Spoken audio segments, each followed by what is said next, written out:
I love this SRS trailer, by the way. It's so good. Oh my god, it's so funny. I am where I am. Just do the scene. I am what I am. I'm just gonna sit here and watch, I guess. Man, I have to show you the room sometime. Like, I part of me doesn't like. Part of me like admires your innocence of not have seeing the room, but I'm really like, man, you really need to see the room. That's really the first time I've ever heard that in my life. I admire your innocence.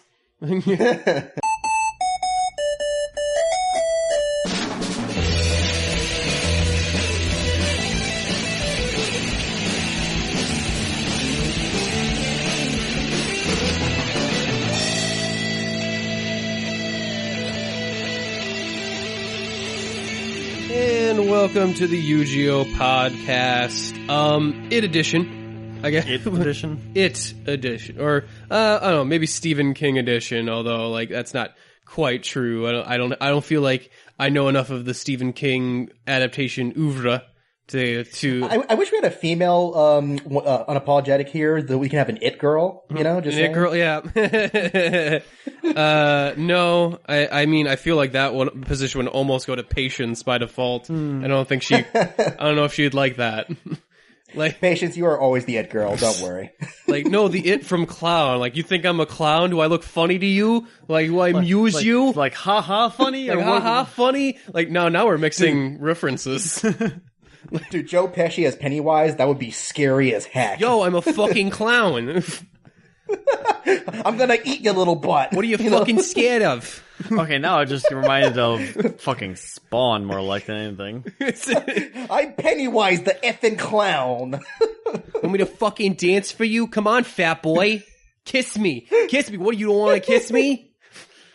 Oh, Is my mouth not appealing to you? Considering you can sprout fangs? No.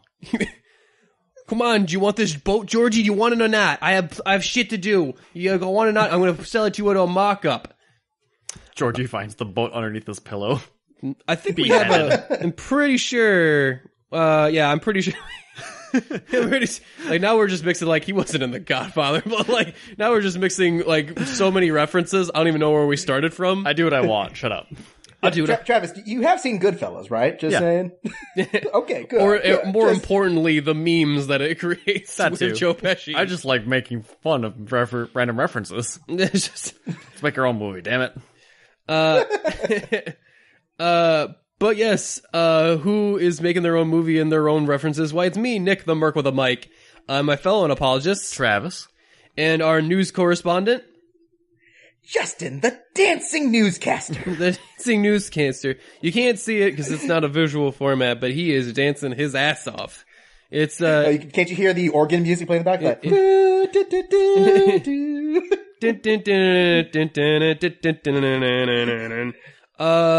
So yeah, this episode will be about we saw it and we were late to the party because I don't wait until everyone told me how good it was till I went to go see it, because I thought, like, oh, they're remaking a TV miniseries that I didn't like in the first place.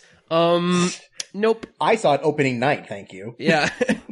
And wow, not a spoiler for what we thought about it later, but yeah, I thought we're going to spoil it. Really worth your time. Like, yeah, really, I was surprised at how much I liked it.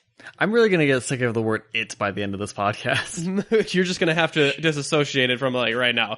But yes, I have, remind me to read some later, because we have some messages I would like to relay for you from our dear friend Odebro Ed. Oh God. Yeah. Now what does Ed want? You know what? No, he doesn't fucking deserve his name to be pronounced right. Odebro Ed. Ooh. Wow, this must be some vitriol he's spewing here if you're gonna denounce Actually, him like that. It's basically because I realized I was arguing with Ed about a film he hadn't seen. Oh. Because he was like, man, it was so good. And then he said he wanted to watch the original miniseries. And I was like, you're going to get a little disappointed. I don't think it's going to be to your taste. And he's like, man, I don't know, dude. Like, because apparently he knows a lot of people that a lot of people told him, like, well, the movie was good, but it's not as good as the miniseries. And I'm like, okay.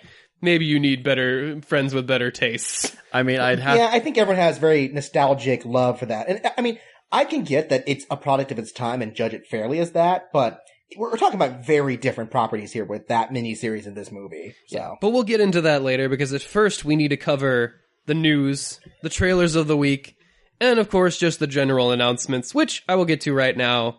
Of course, if you'd like to help out the podcast, you can do so by giving us a review on iTunes. We love it. We love seeing those 5-star reviews just culminating, all dozens of them. Just... maybe a dozen. We haven't done it in a while. So I just do want to remind people that we do read the 5-star reviews on the air, word for word. That is my guarantee.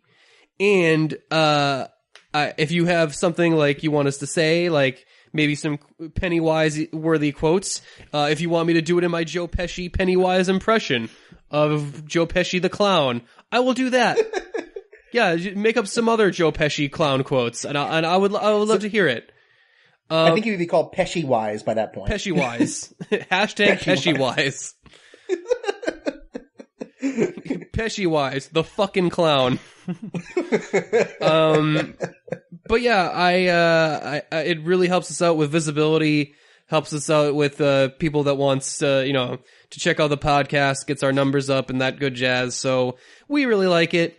Also, if you want to follow us on any of our social media, you can follow us on Facebook. You can give us a like while you're there. You can email us if you have a question or just want to talk. Maybe give your thoughts on it. We would love to hear it. Maybe you have more thoughts on the miniseries and why it's superior that I can shoot down and make fun of on the show. Just being real. I want to be like straight up. I mean, you might as well, sell them on the premise, right? Like, yeah, that's like I don't want anyone to be confused about what's happening. You can email at us at unapologygeekout@gmail.com. You can follow us at our website, unapologygeekout.com. You can leave a comment on the site there, and I will see it. Sometimes, Liz Lipson, looking at you, sometimes I see it, sometimes I don't get to see it until a couple weeks later. What the fuck? This is not the podcast to air out grievances to Lipson, especially since they host us. We love Lipson. It's fine. It's cool. Nick, we don't get paid by them. Maybe even... We're paying them, so... We do pay them for the privilege of using their service. That does not, kind of fucks me over. And you know what? Not to get off of this tangent. You know what? Fuck it. Yeah, I'm going to get off of this tangent. We're doing this, aren't we? I'm tired, and I don't care, because I came off of like a 12-hour work shift. I'm off, and I got like a 2-hour nap before we did this. And he drove us to get food. It was terrifying. What the fuck, Lipson? Why are my thumbnails all fucked up on the Facebook pages and the social media on our Twitter and stuff? We can no longer play our episodes from Twitter. That ability's gone.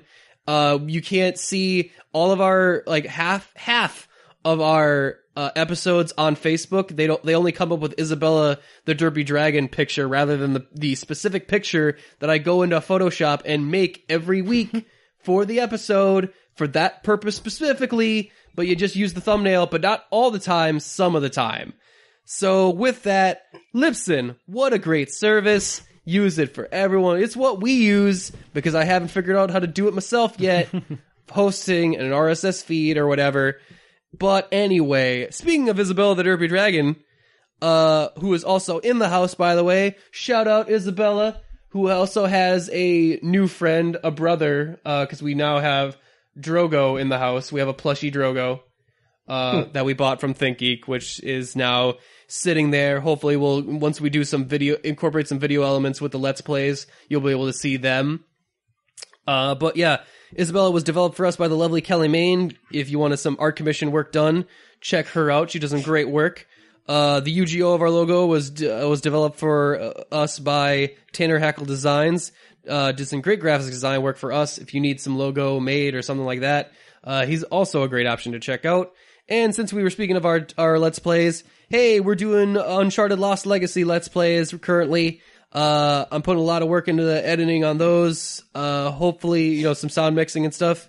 If you want to check out me and Travis beating people up and stealing stuff. And girl power. Woo! And girl power. Really fun game.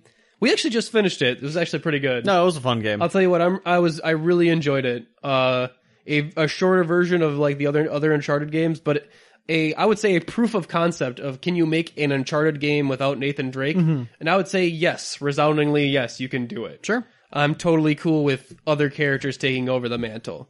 So Mark, I had fun. I've never actually played another Uncharted game, so that might skew my vision a bit, but... Mm-hmm. No, it's what's cool about the game is that it is a highlight reel of like the best parts of the other Uncharted games in a shorter package. It actually is a good introductory thing because it doesn't actually spoil much of the previous game either. So I would say if you are interested in starting off your Uncharted love affair, I would say Lost Legacy isn't a bad starting point. Weirdly enough. But yeah, also on the So it's like Star Wars. You start with number 4. Yeah, start with number 4 on Star Wars, yeah. And then never watch 1 and 3, 1 through 3. Just never do it. But yeah, announcement front also, we will be at Anime Fusion this year. But yeah, that's in October, so we'll give you more details when we're closer and we have all the panels confirmed because there's still like 1 or 2 up in the air right now. With that, anything else off the top? I know that was a big lead-in announcement thing. We'll try and make up the time in the lead-in announcement thing. Yeah. That's very professional sounding. It's I mean, technical term, Justin. Shut up. I mean, there was also a rant in there too. Like it was a lead-in rant announcement board thing.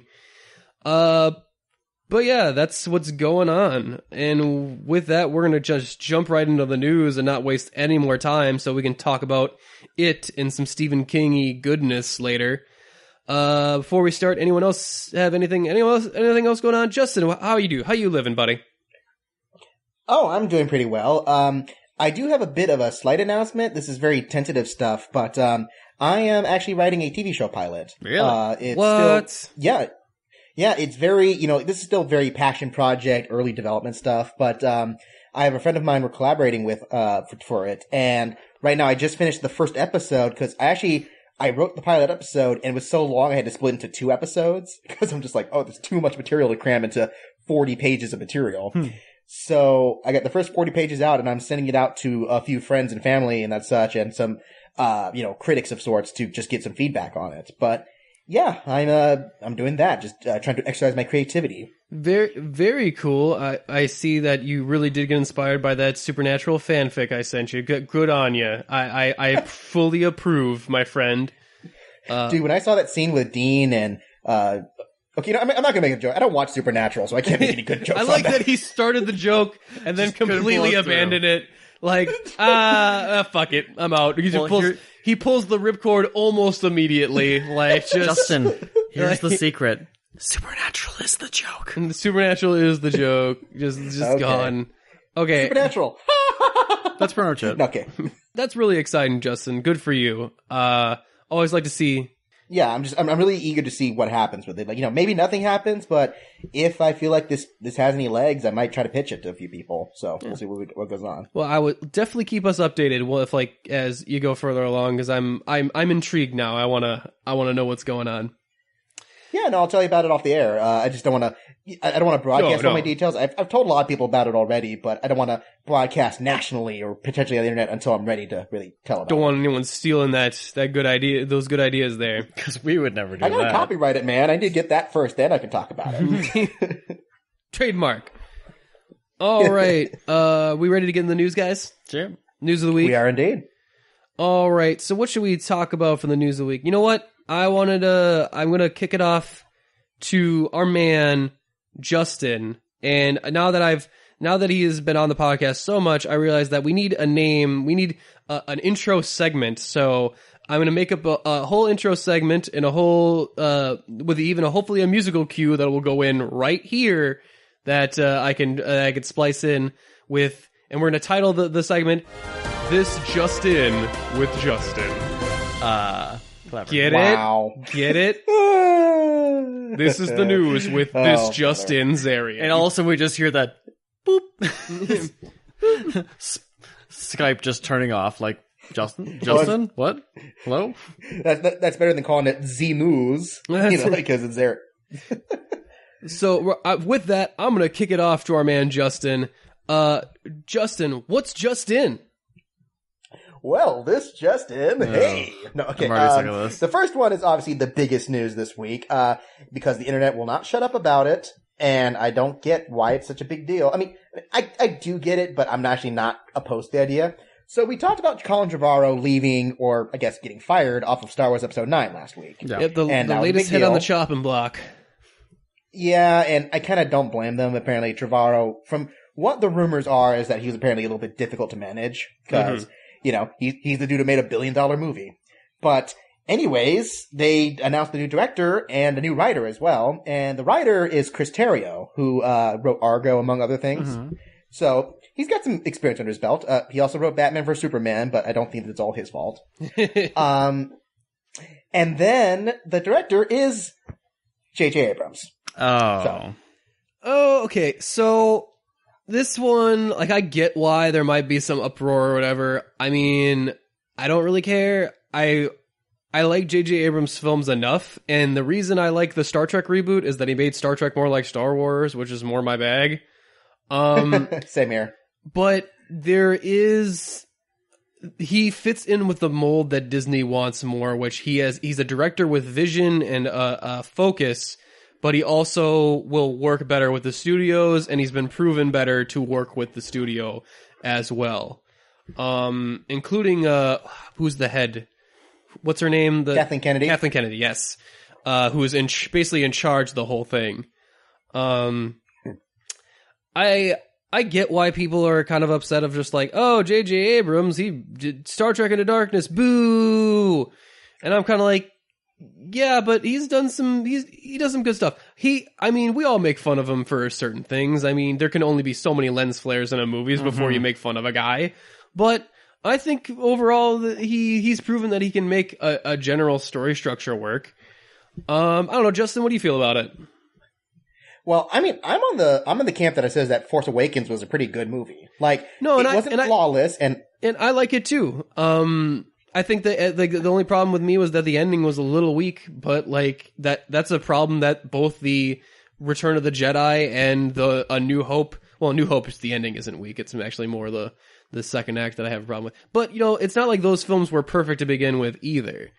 You're wrong, but okay.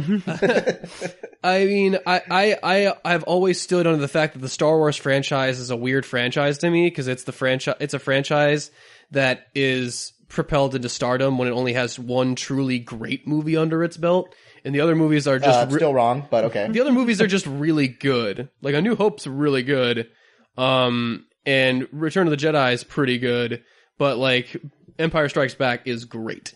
And they've never had another like super great movie like that again. But I think, The Force Awakens, I actually put it up there with A New Hope and Return of the Jedi. I think I actually like it better than Return of the Jedi, to be completely honest. Justin, what do you feel about it? Oh, sorry, what was that again? My thing cut out. Oh, did you? What did you think of? Where would you place The Force Awakens in the lexicon of like the Star Wars movies? Well, because my personal favorite is A New Hope, and it is a masterpiece, and I will not hear otherwise. But that and Empire Strikes Back are definitely the best movies. And Force Awakens, I would say, is probably third best for me. I mean, Return of the Jedi, it's hard to totally hate that movie because yes, the Ewoks suck, but there is a lot of stuff that doesn't suck in that film. But I would say Force Awakens is still in the upper tier because, we all don't like the prequels, and I'm sorry, Rogue One is not really that good a movie. It's a very pretty movie, it's a very well-made movie, it's just not a very engaging movie. So, on the one hand, I think JJ Abrams is a great craftsman. Like, he makes good-looking, good-sounding, very well-flowing pictures. He sometimes is a little bit of a, how do you say? He liberally borrows from a lot of things, but to be fair, a lot of directors do that. So it's not just him. I hope that he listens to the reviews from Force Awakens, just go like, okay, we have a basis now. We're going to have Last Jedi that hopefully will introduce some new stuff. And let's see what we can do to not just make this a carbon copy of the original trilogy. No more Death Stars. No more Death Stars. Yes, you know what? I would just say this. They're bringing in, they mentioned it like a week or so ago. They have the new Star Destroyer, which is like if we have the Super Star Destroyer, this is the ultra mega epic Star Destroyer. Where it's like, it has a freaking shipyard built into it. It's that big. But, let's just make it like that. Like, lower the stakes, but like, lower the big scale, like, action, but up the emotional stake. If they can find a way to do that, that would really work, I think. Yeah, the only thing left to do is to make the Death Star an actual Transformer. Make it Unicron. Like it actually ends up being Unicron. Crossover. Travis, you feel any way about this? Not really. I mean, I don't know. Force Awakens is fine, and I kind of feel that way about most Star Wars movies. It's just like, I like the originals. They're fun. Yeah. And I like Force Awakens. It's fun. And that's how I feel about all of them except for Empire, which I'm like, oh, okay, Empire's good. This Empire's is really good. truly great. The other ones, I'm like, no, this is fun. I get why people like them. And I guess the only reason I'm actually kind of disappointed in JJ Abrams directing is because I was expecting like, oh, this will be different then. Yeah. And it's the... Well, I think that's where a lot of the backlash comes Yeah. from. Everyone, like, it's a safe choice. And it's not so much even a bad choice, but I guess Not people are just necessarily. like, yeah. Yeah, I mean, I don't know. Again, like, what internet outrage is not overblown? I mean, it always is. Yeah. Yeah, it is. Ooh, speaking of internet outrage, should we talk about PewDiePie for a minute? Can we just Do we not talk have about to? him? I'd rather not, but yeah. Well, I wanted to state this because we did not comment this on the podcast. And since then, he is now, for those of you who don't know, we did do a big thing when he got in trouble last time. I think I did a whole crossover with the We Are Air guys talking about video game controversies when he dressed up like a Nazi and made people from a third world country hold up a sign that said, "We hate Jews" or something. Yeah. There was a couple things that he did that were really fucking weird, that he tried to play off of the fact that I was just trying to make a joke and he's painfully unfunny, which I didn't let him slide, but I did give him credit. I'm like, well, he could just be stupid because he's not. Again, I state the fact that PewDiePie is not funny. He has no comedic timing. I agree. He is out of all the Let's Players I've seen, he is distinctly one of the weakest. I feel like, and yet he's the most popular because he was one of the sad first. He's the human. Yeah. He's the human equivalent of a first commenter on a page, and I feel like he does not deserve all the success he gets. And the problem is now is that he's a reflective of YouTube as a whole, because advertisers and stuff look at him to like, oh, well, he might be a little too hot. So instead of just looking at him, they look at YouTube as a whole and go like, maybe that's not our thing. Maybe we don't want to mess with that. And he's starting to affect other people's bottom lines. Because if those of you who don't know, been living under a rock, he said the N-word on a live stream of his. And unironically, it was not in the quote. Here, you know what I'm gonna do? I'm gonna put in, so you know, guys know what we're talking about. I'll put in the line here. Sorry about the language, but I want you to know that we're not misconstruing his words. This is what he said verbatim, and I'll play the whole thing right here, and I'll insert it here. Okay. So yeah, that was what he said. Can't misconstrue it now, can we? No. And the part I hate the most is that he laughs it off afterwards, like, well, I didn't mean it in that way. Haha. And then he tries to laugh it off. Because, yeah, someone called him out on it, and he's like, oh, well, I should have said this instead. Yeah, But so later he gives an apology video, and I watched the apology video, so I want to give him as much credit as I do because I want to be fair. In the apology video, he says everything that you would want him to say in the apology video.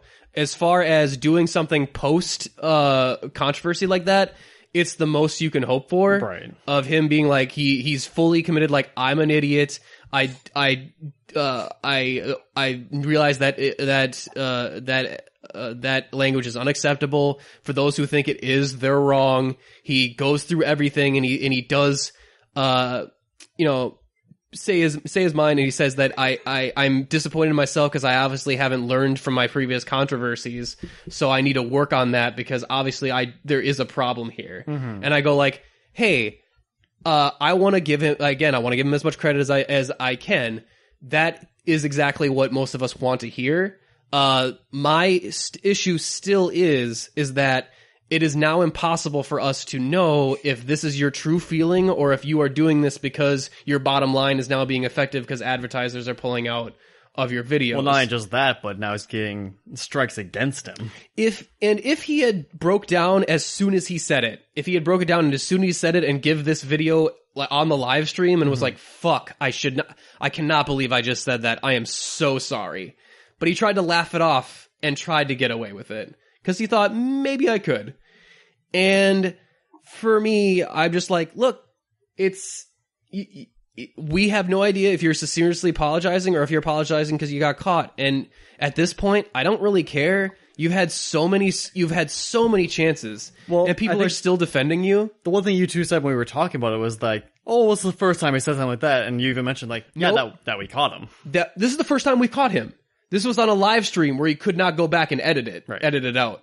How many other times has he said it and gone back to edit it out and gone like, I shouldn't say that? Yeah, because he even, like, said things like, oh, well, just in the heat of the moment you say that kind of thing. I'm like, I've never used the N-word in the heat of the moment once in my life. And I want to talk about that in the heat of the moment defense. Mm-hmm. Can I talk about that for you know, just I do a minute? Like, heat of the moment of, like, Overwatch and stuff, I go,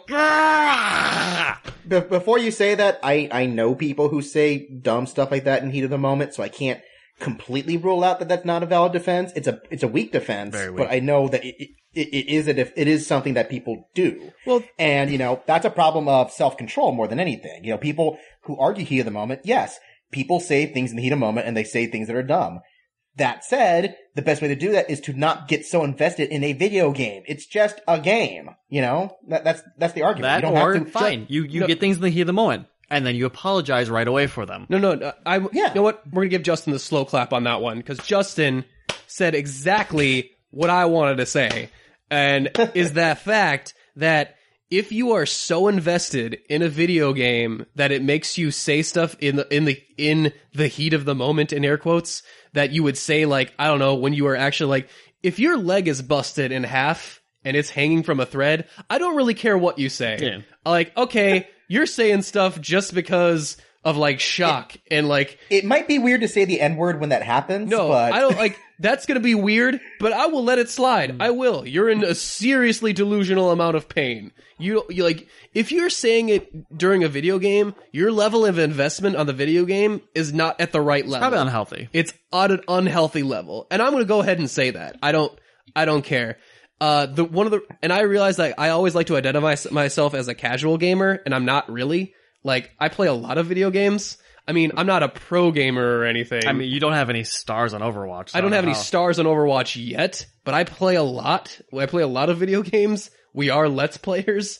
And the reason I don't like to identify as a gamer per se is because of this toxic community that allows defenses like this to where normal swear words are not enough because they're not offensive enough. I mean, did you even hear the fact that now Firewatch, the game that got the strike on him, is being bombarded with negative reviews on Steam? Because they're trying to... Wait, was it Firewatch? I thought it was PlayerUnknown Battlegrounds. Yeah, it was Battlegrounds, that's right.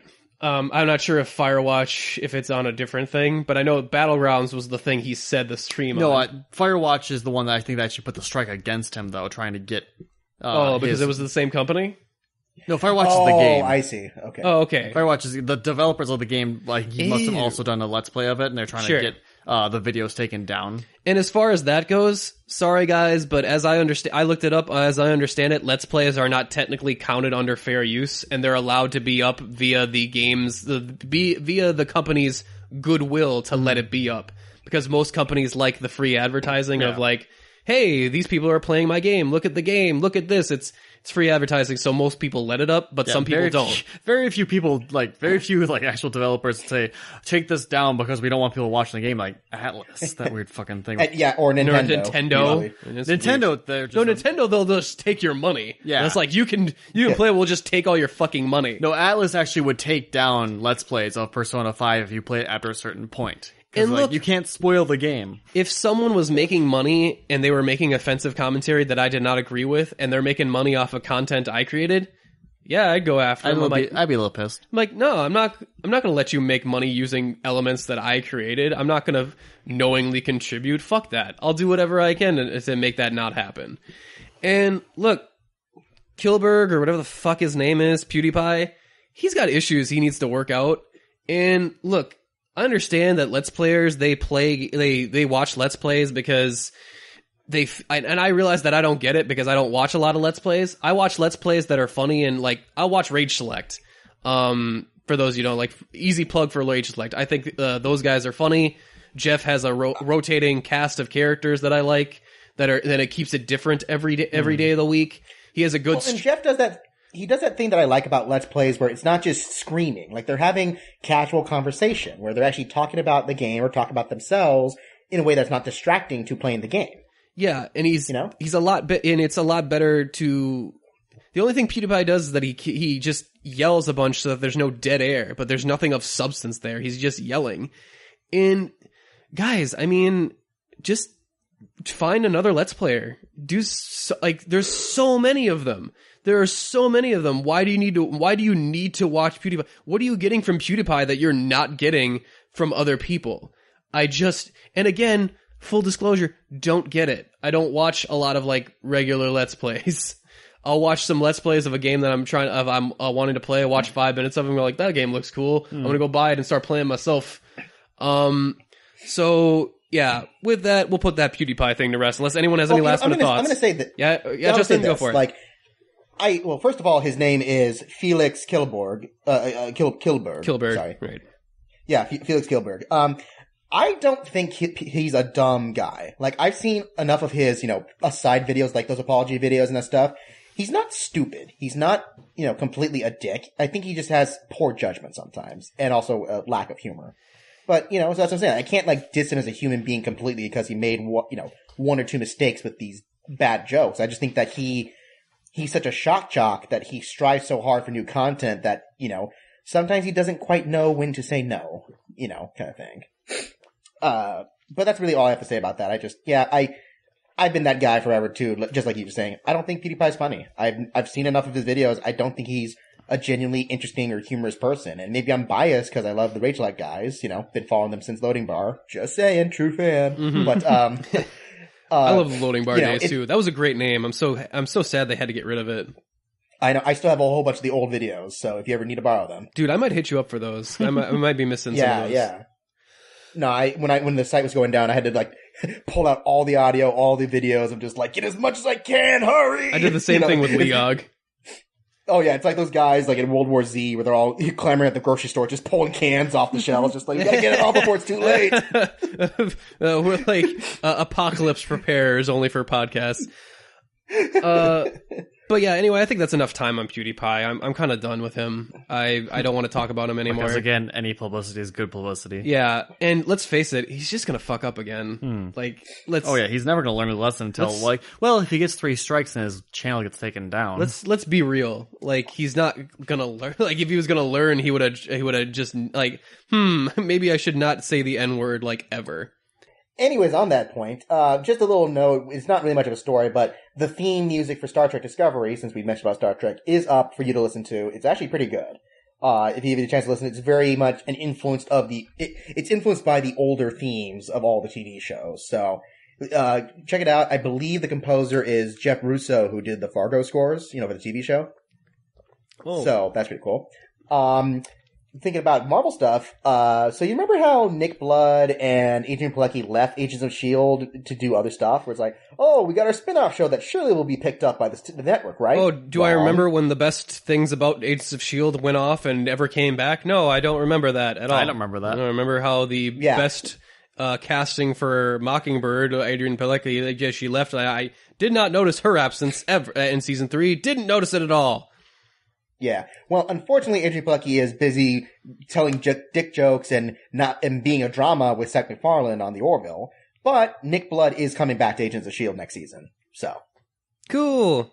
I mean, I like Nick Blood too, but I'm really sad Mockingbird isn't coming back because that was really cool. I liked Mockingbird. I'm sure she'll cameo because they're kind of integral to have both of them to really work the chemistry off of it, I guess. But we'll see. Indeed. And then some other news. Patty Jenkins is officially now confirmed to direct Wonder Woman 2. Nice. So, yay. Yep. That's the director I can get behind. Yeah, so she will write the script with Jeff Johns and then a new guy named Dave Callahan, who I'm a little only worried in the sense that he wrote all the Expendable movies. Oh. But he's also collaborating with Patty Jenkins for one of her other films, so maybe they just have a good working relationship. Okay. I don't know. We'll see what happens. Still, ooh. Yeah, that's a bit disconcerting. Just a little bit. So then we also got the new Titans TV show. We talked about that a few times before. Mm-hmm. Yeah, and so, more strange casting news. Really, I didn't hear anything new about this one. Well, actually, this one isn't the strange casting, because who they got to cast it. It's just the characters, I guess, were strange. It's Hawk and Dove, right? Yes. Yeah. So who are the actors for Hawk and Dove, Justin? Well, this is from that's the last piece notes, but I believe, one of the girl playing is it Dove who's the girl? Dove is the girl. Dove very well. Yeah, Dove. She was one of the lead characters on Friday Night Lights. She was one of the teenagers who was in that show. And then Hawk is the dude who played Aquaman on Entourage. No, not Entourage. Sorry, the small. I was thinking the guy who's doing the Aquaman movie. No, the one from Smallville. Yeah, so the guy who played Aquaman there. Yeah. So for those who don't know who Hawk and Dove is, join the club. But I remember them vaguely from like an episode of. Yep, they were in one episode of Justice League Unlimited. If you don't count the finale. Okay, so and normally they're like when I originally remember them, they were brothers, and then they got killed, and then sisters took up the gambit, and then during Blackest Night, when the zombie Hawk and Dove came back, one of the sister Hawk got killed, and then she got to team up with male Hawk, and then it was female Dove, and that's the version they're going with for the Teen Titans show. Okay. And why not? And I'm just like, but why? Yeah, I got really confused because when I saw Hawk and Dove, I'm like, wait, I thought it was both dudes. Look, I'm going to admit that I have not read a lot of DC after New 52, but I'm almost positive Hawk and Dove were never Titans. Am I wrong on that, Justin? Am I wrong on that? No, I can't recall any of that. I think it's just the thing that they want a little bit of name recognition for some of the, first of all, the actors that they're getting, but also for maybe comic book fans go like, oh yeah, these big heroes, ish heroes who are like B-list, top tier B-list guys kind of thing. Yeah. Well, don't get me wrong, I guess the Defenders, like technically the Defenders should have Doctor Strange and the Hulk on the team. Yeah. If we go by original things. We're just in a generation right now of people doing gender swaps, race swaps, any kind of swap nowadays. So that's just part of the course. But also the news on that is that they announced who the main villain will be, and it's Acolyte, who will be the villain of the first season. Acolyte? Cool. Nick? I don't know who that is. Oh God. I know. And I'm like, really? For the Teen Titans, it's Acolyte? Not, I don't know, Brother Blood or Slade Wilson? I think they're trying to save up the bigger villains for a future season. Yeah, I feel like that's what they always do, and it never works. Yeah, it depends on the show. I mean, I'd rather they not blow their load with like Trigon and well, they're going to do Trigon's stuff. like like finale, like he'd be like the big one. But like, there's no reason you can't use Slade for like a really cool first down to earth season.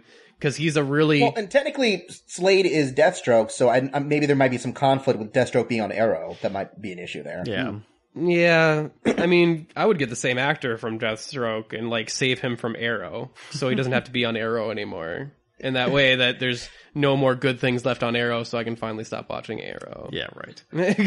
Hey, they're doing a two-parter with Deathstroke this season, so there's no way he's not going. He's leaving. So. 2 out of 22 episodes. No. I'm saying Deathstroke. specifically devoted to Deathstroke. I mean, great.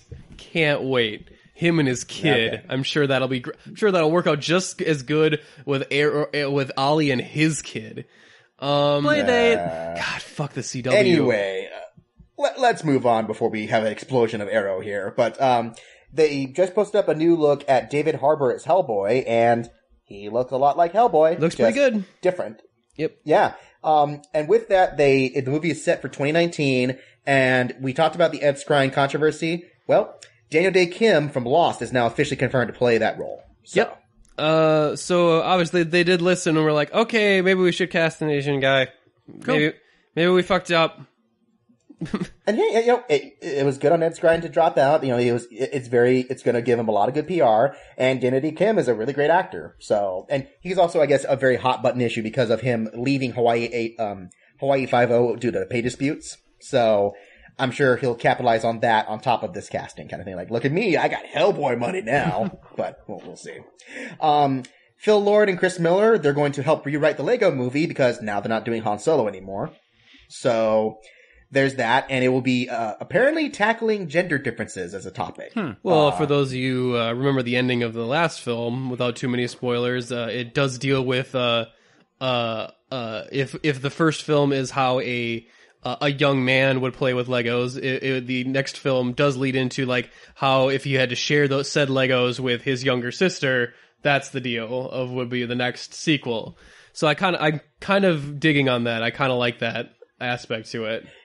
I think that it could be fun. It could be a fun idea. So. I'm expecting Unikitty to make a reappearance. Well, she was like one of the top, one of the things people like the most. Well, I mean, everyone liked everything from the Lego movie. Yeah, so, it's but pretty so, popular movie. Spaceship. oh, dude, he needs to come back. Charlie Day has to come back. Man, just they saying. better get some Benny in there. I want Benny the Spaceman. Benny. Yeah, so I'm just scrolling through some of the more hardcore news here, not to get bogged down with that. One thing I just love saying, there's the Wonder Woman writer. Okay, you probably heard this guy's name. I don't know if it's meant to sound like Fuchs, but just imagine whatever pronunciation of that you will. But that guy is going to help write Robotech with the director of It, Andy Muschietti. Okay. So that'll be cool. Jason Fuge, that guy. That one. I'm trying not to say the word, dang it. Man, Robotech's gonna be weird, man.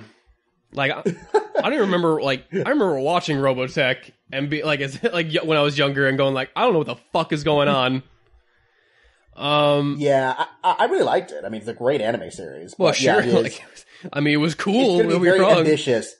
It's going to be ambitious to see what they do for a first movie. But Yeah, as a movie structure, you know what? I've seen weirder work. yeah, no, we'll see. So also, remember that Happy Time Murders movie that I told you about? The one with the puppets? Yeah, the one that sounded Okay. like Smile Time. Yes. It did tickle me pretty pink. I liked it. Yeah, well, they are starting to film that movie now, and they added 2 new people.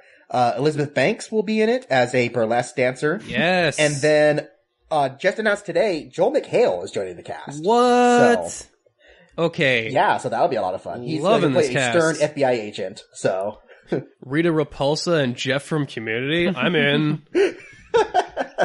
I'm in this. That cameo. You know what? They shouldn't even play those characters. They should play Rita Repulsa and Jeff. From No, Community. yeah, That they would should be- totally. I want to see those two interact. They're hilarious. Rita Okay, be like, I feel it strangely at home with this Muppet animatronic. It's weird. Now let's make it grow. The plight Make it of these grow. puppets do not concern. Oh, that's gonna be great.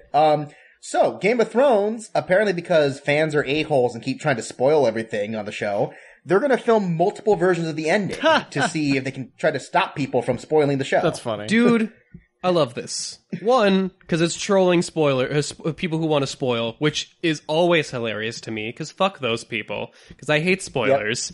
And Justin. I wasn't even gonna go there. We all knew it, Nick. I didn't spoil months in advance of the season premiering. I just thought that you had already seen the episode, dang it. I didn't commit murder. It was manslaughter at best. Vehicular manslaughter. That has a lesser charge, thank you. The lesser charge. Love how he turns right into the skid. Love it. Okay, great.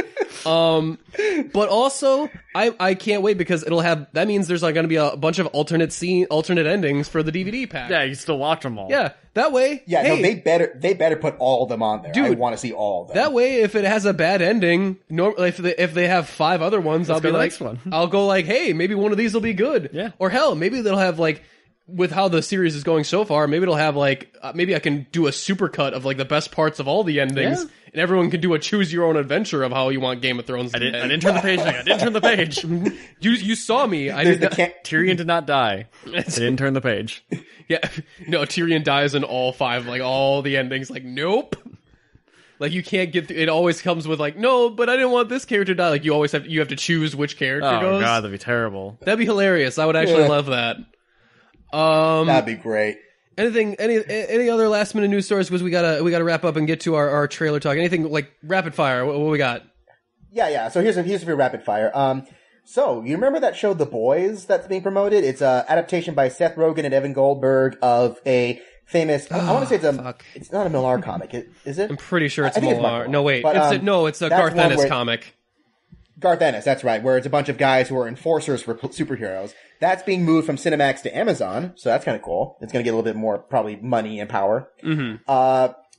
So there were a few sad deaths this week. Most of them you probably don't know because they're very nichey, but it's funny talking about gangster stuff. Frank Vincent, who was very notable for Sopranos, Goodfellas, and pretty much any movie that required gangsters. He was Billy Bats in Goodfellas. Billy He Bat. passed away Yeah, he passed away at 78 this week. So that's pretty sad. Did anyone keep an eye on Joe Pesci? Is he cleared? Was he not in it? Was he in the immediate Well, he has vicinity? he still needs to film his scenes for The Irishman, so yeah, he's still around. No, I was talking about more than I thought Joe Pesci might have actually murdered him, like he did with Bullock.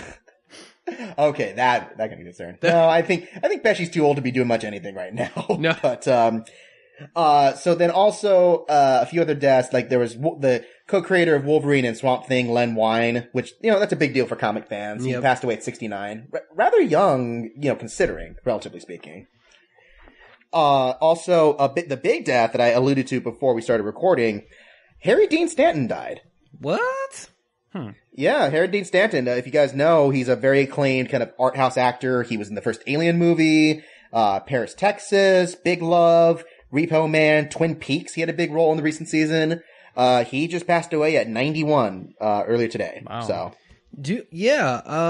okay, yeah, I did. Okay, so this news must be really recent because I did not hear about this at all. No, me neither. within the last hour. I'm like still Okay. refreshing my news page. Like, what the fuck? Where is this? Okay, yeah, and I remember him from the first Alien. Well, I remember everybody from the first Alien because there's only like 7 people on the whole fucking ship. But like, that's a shame. I really like that guy. He was always a worker though. He has been in plenty of other shit. Oh yeah, he's got a huge cast list. So, or the IMDb page. So. He's one of those guys that never blew up, but he was always good enough to be like, you know, pass it around like, hey, this guy will do great work for you. On your show. Oh yeah, everyone loved working with him. Yeah, he was always beloved. So yeah, so that's sad. Yeah, and then a couple of fun things. There's the new Halloween movie coming out. The one that's being written by David Gordon Green and Danny McBride of all people. But hey, they're apparently humongous horror buffs, and it's officially confirmed Jamie Lee Curtis will return for that movie. So cool. Okay. I mean, I love Jamie Lee Curtis. I'd see her in most anything. I mean, Seth Rogen was a huge fan of Preacher. It didn't mean that he didn't fuck it up. But yeah, but Danny McBride, I think I have a little bit more confidence. And also, David Gordon Green, his comedy is bad, but his dramas can be really, really good. And to be fair, if you ever see his work. I'm holding more against the Rob Zombie remakes than anything. Like, and that has nothing to do with Danny McBride. So there's a lot. And David Gordon Green, that it almost has nothing to do with them. It's just like I don't know if I want to see any more Halloween. I think I'm kind of good. No, I don't blame you. And yeah, those movies, I blame Rob Zombie. He's just not a good filmmaker. Also, there's that Girl with the Dragon Tattoo sequel they're making, the English version. Are they finally making that thing? What? Are they finally making it? Yep, no, the Girl with the Spider's Web. So, what you don't know, people, is that because it took so long to get this greenlit, David Fincher and most of the cast are not returning for the new sequels, and they're actually skipping the second and third movie and going straight to the 4th book that was written. So it's going to be directed by the guy who directed Don't Breathe. Okay. And they just officially confirmed today that Claire Foy, who you may know from The Crown, you know, the big TV show on Netflix, she is confirmed to play the lead character in that one. So. Yeah, so that's pretty good. Seems a little late to the party. I don't know. I know. We're waiting to see what happens. We don't know. I feel like we're striking while the iron's a little bit cold here, but who knows? Is that it for the news then, Justin? Just 2 things. So John Wick Chapter 3 is officially coming out May 17th, 2019. Okay. Yep. And then the last one, the story that made me laugh when I saw it. So you remember how X-Hamster offered to try and pay for Sense8 Season 3? Vividly. Yeah. I remember that. That was a very fun day for me. I had a huge laugh about that. Well... Yeah, well, apparently, the Wachowskis team actually called them to pitch the season to them. Excuse me? This is amazing. Yeah. Why didn't you lead with this? He wanted to end on a good one. He wanted to end on a good note. Okay. We had a great conversation with Firsters about this on the live show. Yeah. And I ended it with going, this will never happen, guys. Don't get your hopes up. This is just a fun story. The fact that they even bothered calling them and pitching them. Are they just trolling us really hard? Look, okay. I've softened my stance to this will probably not happen. But considering that before I wasn't even considering it a possibility, this is nuts. And I love every minute of it. This is fantastic. I love it. I cannot wait for X-Hamster to try and revive this. You know what? Middleman, we might be able to bring Middleman back, guys. I'm gonna contact Pornhub tomorrow, and we're gonna see if we can't get Middleman back. Pornhub's doing our sexual education, Nick. Sex Come education. on. Okay. Find another site. May have to go to RedTube or something. I don't know if they have the production value. Okay. Yeah. So yeah, we'll see what happens. It's just it might be an NC-17 show, and it might also. I mean, I'm not surprised because the Wachowskis really are big on independent funding, which is funny because they don't go through the studio systems, and yet their movies still cost like $200 million a piece. So they know people with deep pockets, and who would have deeper pockets than one of the biggest porn sites in the world, you know? Yeah, that is great. I love that. Can't wait. Super excited. Hope it happens. Many orgies. So many orgies. There's going to be so many more orgies. And there were so many to begin with. There were so many orgies. Well, that's all the news I got. There's a lot of other stuff, but none of it's really that big a deal. So there we go. That is the news. This is Just In. All right. So that was Just In with Justin. And now we're going to load up the trailer talk. We're going to go to Tom to Tommy to load up the trailers for the week. Tom, what do we got? Yo, Tom from Toonami here. You're listening to the UGO podcast. And I hope you all are ready because Trailer Talk starts now. All right, so thank you, Tom, for introducing the trailers. What do we got for first up here? Oh, I see another trailer for Disaster Artist. Not a teaser this time. Full-length trailer, baby. Let's give that a watch. Los Angeles, everybody want to be star. You have to be the best and never give up. When I get up on stage in front of people, He sounds a lot more all I like can Wiseau think about this is, time. what if they laugh at me? But you, man, you're fearless. I I do that too. don't care. I'll do it. I think that's just James Franco's acting class. You and me, we both have That's just the whole movie? Yeah, I guess we do. And we'll be famous. We'll show them. Watch out, here we go. Michelle Pfeiffer. To be or not to be. It's not. Judd Apatow? How does he fuck up to be or not to be? I'd rather just not be. Down, Greg. They don't want me. Wish we could just make our own movie. A great idea. No, it's not. No, it is historically not. Johnny, a true American hero. Like, to be spoiler, played by me. it's not. He has it all. Good luck, many friends, and also maybe Johnny is vampire. We'll see. This set of the alleyway looks exactly like the real alleyway. That's right. Well, why don't we just shoot in the real alleyway? Because it's a real Hollywood movie. No, yeah, sounds good. Okay. I did not hit her. I did not. Oh, hi, Mark. But it doesn't work if you're looking at the camera. And then this beautiful girl. Really? That's a girl in this For my situation? princess. She Alison Brie, betrayed how can you him. not? And then this guy, Johnny. He go crazy. Cheap. My vision. You are a villain. I know I'm missing context here, but what the fuck am I watching? Hard, Lisa. You will get a lot more if you actually watch the movie. Why you cut, Sandy? This is great. This is real acting. If you're gonna writhe around with the dress, maybe do it before you shoot yourself in the head and blow your brains out. I disagree. You disagree, Nick? We are going to go together. Marty, this is not necessary. No, very necessary. I need to show my ass to sell this movie. I think you're aiming a little bit. I am what I am. Just do the scene. Why is he having sex with her belly button? He knows where her vagina is, right? Okay, Hi, doggy.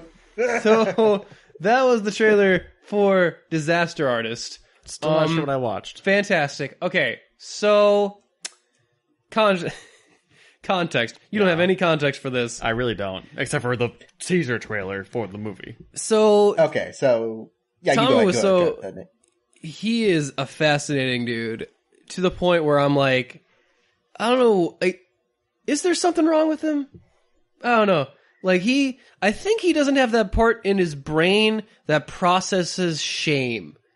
Like, I don't think he knows what that is. He's like, on one level, I'm actually really jealous of Tommy Wiseau, because I don't think he's ever felt shame for anything in his entire life. Everything. I don't think he realizes that he has anything to be ashamed about. No. Like, everyone tells him how much a genius he is. So I think he really goes through life him being the most important person throughout the day and never realizing that he's like an it girl, if you will. And I love Seth Rogen in this because he's the director that has to deal with this crazy son of a bitch that is just he's the script supervisor. yeah, or he's a script supervisor. That's right. Tommy Wiseau is the director. My bad. How could I forget? And it's just It's fat. Justin, how do you feel about this? Are you excited to see this film? Heck yes, I'm excited. I mean, everything I've heard about this movie so far, like other people I know who've seen the movie, they loved it. And one of the big things that I think this trailer sells it a lot better than the last trailer did is that this movie is making fun of Tommy Wiseau, but it kind of admires him. Like in a very sweet way. It's like, yes, this guy made maybe one of the worst movies ever. And yet there's a reason why people love watching how awful The Room is. It's just, the best movies are the ones where people go out to not make bad movies. Tommy Wiseau thought he was making an actual drama. And that's what's so it funny turned about out to be what it is. Yeah. And I'm not going to lie, I get the same feeling for the trailer is that it's funny. We are supposed to laugh at him, but there's a certain level of charm to his obliviousness. It almost still kind of seems like it, almost pseudo autobiography. Yeah, well, it is based off the book. The one that's written by Greg Sestero, the guy with the beard in the scene. Yeah, Dave Franco's character. Yeah. Also weird that the brothers play people that are not brothers in the movie. That's freaking me out. That's weird. Yeah, although I will say, like, they do look, enough like the people they're playing, Yeah. I love James Franco's Tommy Wiseau voice. It's for me, it's pretty, I don't think he's quite nailing it, but it's close enough to where I'm still laughing. Yeah.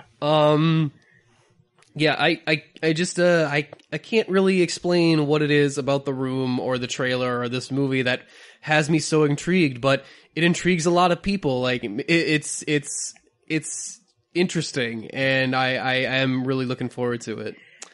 Yeah, and James Franco is directing this movie too. The weird, like, art imitating life, imitating art kind of thing. Mm-hmm. But so meta. the two guys writing it, the two guys writing it are really great writers. They did Spectacular Now. They did The End of the Tour. A lot of really great, like, indie drama comedies. So they know what they're doing when it comes to this type of story. Yeah, and I want this to have more of an indie feel. Really, like this is the exact right feel, I think, for this. Yeah, and also, the craziest thing, there's a bunch of celebrity cameos that they didn't mention, like Bryan Cranston's gonna cameo as himself in one point, and, to cap it all off, the ultimate cameo, Tommy Wiseau himself will cameo in the movie as himself. What? Fantastic. I love it. Yeah, they're totally gonna go all the way with just the insanity in this one, because that's the thing that you don't get, Travis, like, they're recreating all these classic, like, horrible but funny horrible scenes that we remember from the movie. So what are you, a chicken? Imagine... Cheap. And then the part when he's rubbing the dress on his crotch, that's totally like the climax of the story happens where he's doing that. It's just like more figuratively and literally.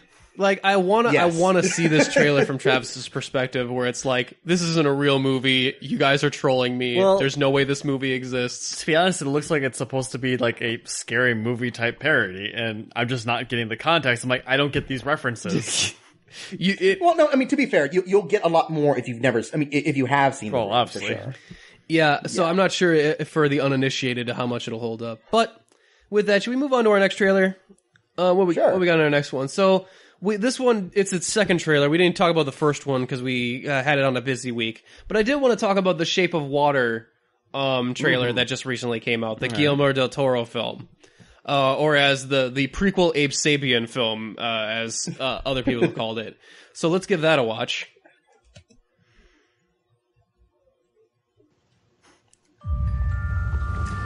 So some way I know this movie is going to be nightmare-inducing, like no matter what the actual theme of the movie is. Here, it's your obligation.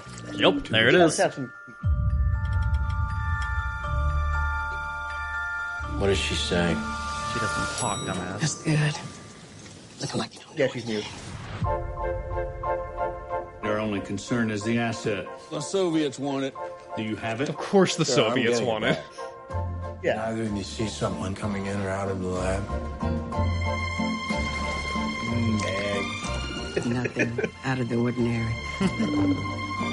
This is the most sensitive asset ever to be housed in this facility. How'd they get in here? We were looking at a highly trained group of at least 10 men. Efficient, ruthless, clockwork precision. I'm going to be synchronizing our watches just like they do in the movies. Son, unfuck this mess.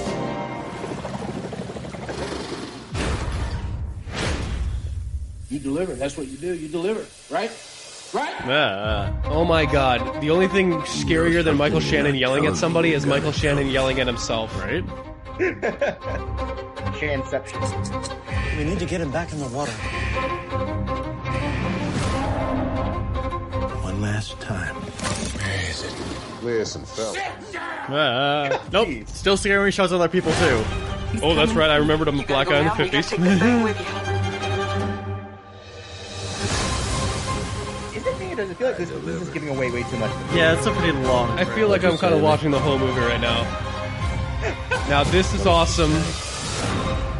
What is she saying? She is saying thank you.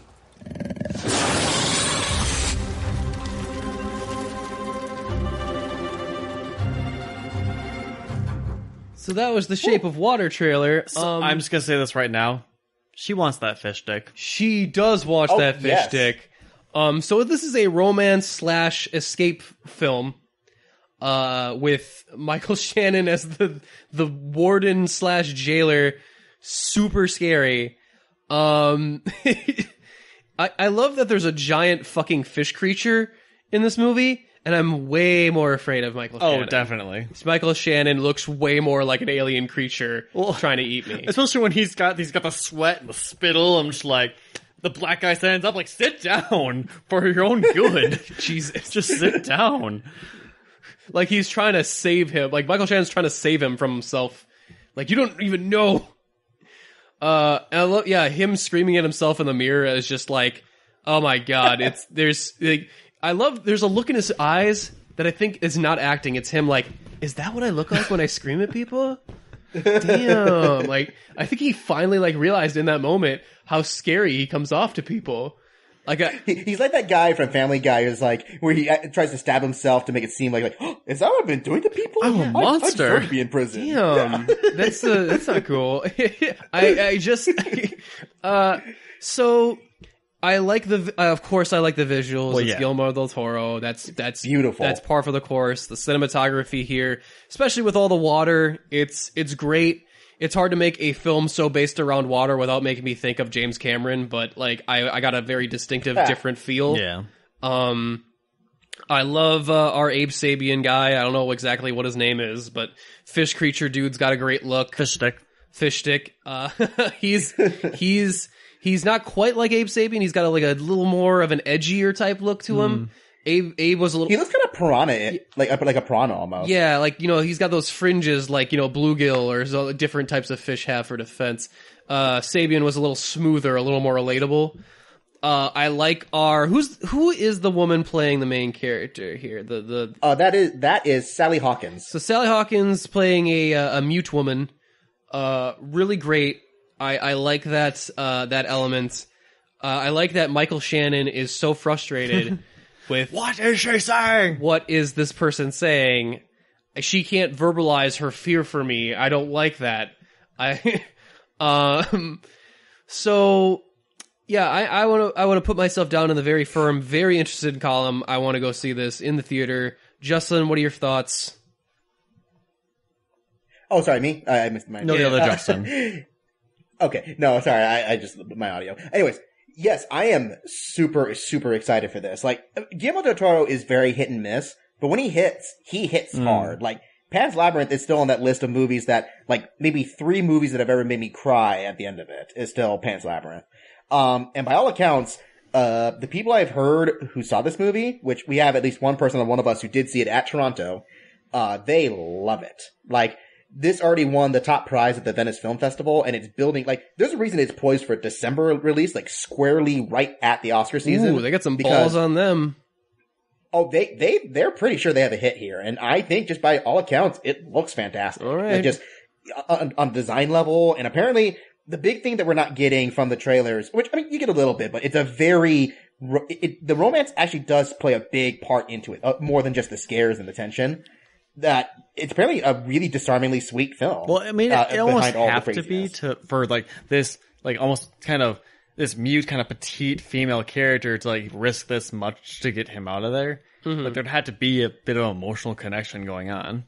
Yeah, it has to be more than just we kind of I kind of like this guy. It's got to be a deep kind of emotional thing. I have to be really connected and invested with this thing making it out. Right, which would also have to, like, considering I'm guessing neither character can talk, is definitely going to have some pretty good, visual storytelling going on then. Yeah. Oh yeah, apparently there's a lot of stripped down, like, elements of the script where it's like a lot of nonverbal, musical sound communication outside of talking through it. So that's pretty exciting. No, very exciting. Yeah, absolutely. I'm looking forward to it as well. Should we move on to our last trailer? We got one. All right. Are we just going to do the one more? We're going to do one more because we're running a little bit long. Okay. So we're going to do Magic School Bus because I wanted to talk about this one. Because I was a big fan of Magic School Bus as a kid. Yeah. They're rebooting it. They got a new Miss Frizzle, although not Miss Frizzle. I think they renamed her. It's Miss Frizzle's sister. Yeah, Travis is like, no!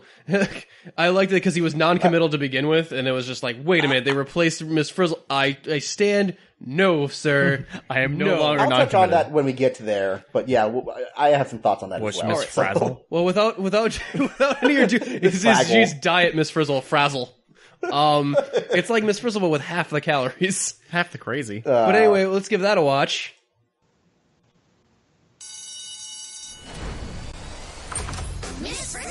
Class, please welcome Miss Fiona Felicity Frizzle. It's me. Whoa, total frizzle overload. To the bus. Okay. Something's missing. The keys. Well, yeah, you You're going to threw have them. Great new adventures, class. Whoa. Thanks, sis. Come along, everyone. I really like to think that the whole Frizzle family must be made up of, like, sub-characters of Doctor Who. Because they're obviously, like, Time Lords. It could be. But with, like, school buses instead of their TARDISes. I love it. So where's Miss Frizzle in all this, then? Because, I mean, she shows up. Oh, they have I'm sure she's doing her own thing. Well, we'll get to that. Yeah. I wonder what this one does. Well, I only can imagine, like, they threw the keys, like, there was that scene. I'm like, oh, she obviously, like, passed a blood contract to her sister to have control of this interdimensional demon bus. I'm pretty sure this wasn't on my permission slip. The bus is the it. It's an interdimensional demon. Yeah.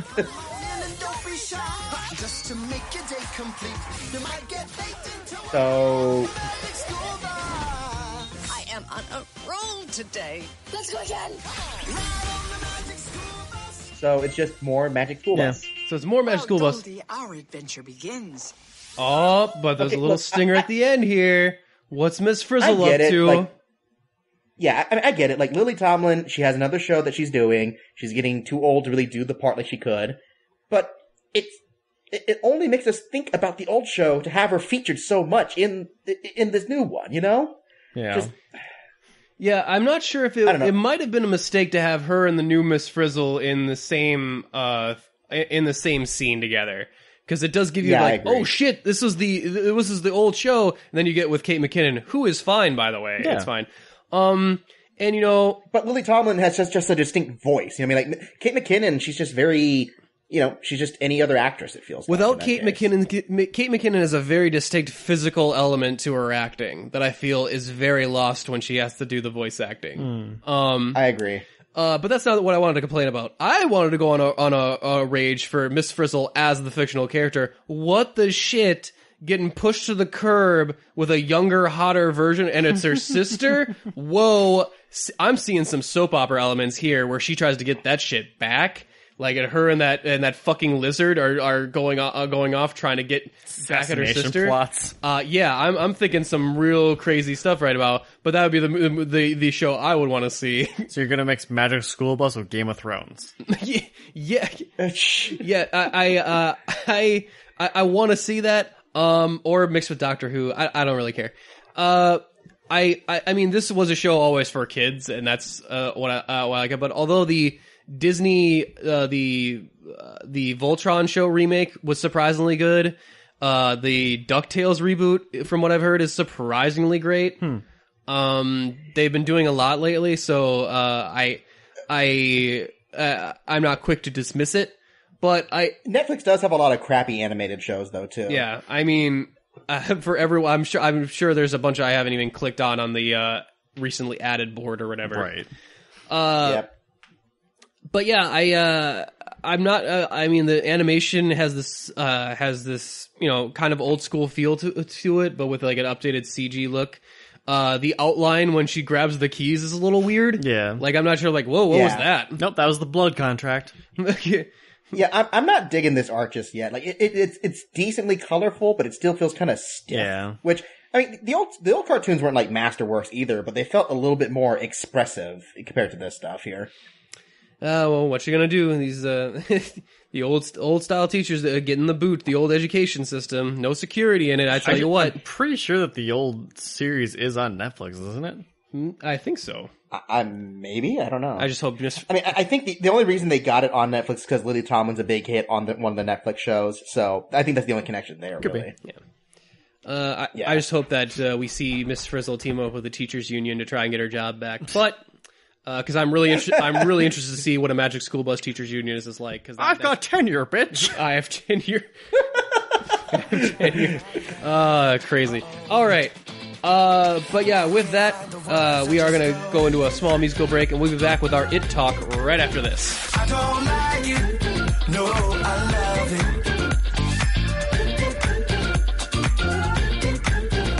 I don't like it. No, I love it. And welcome back. It's time for the It Talk, guys. We're talking It. What is it? And why do we love it? I don't know.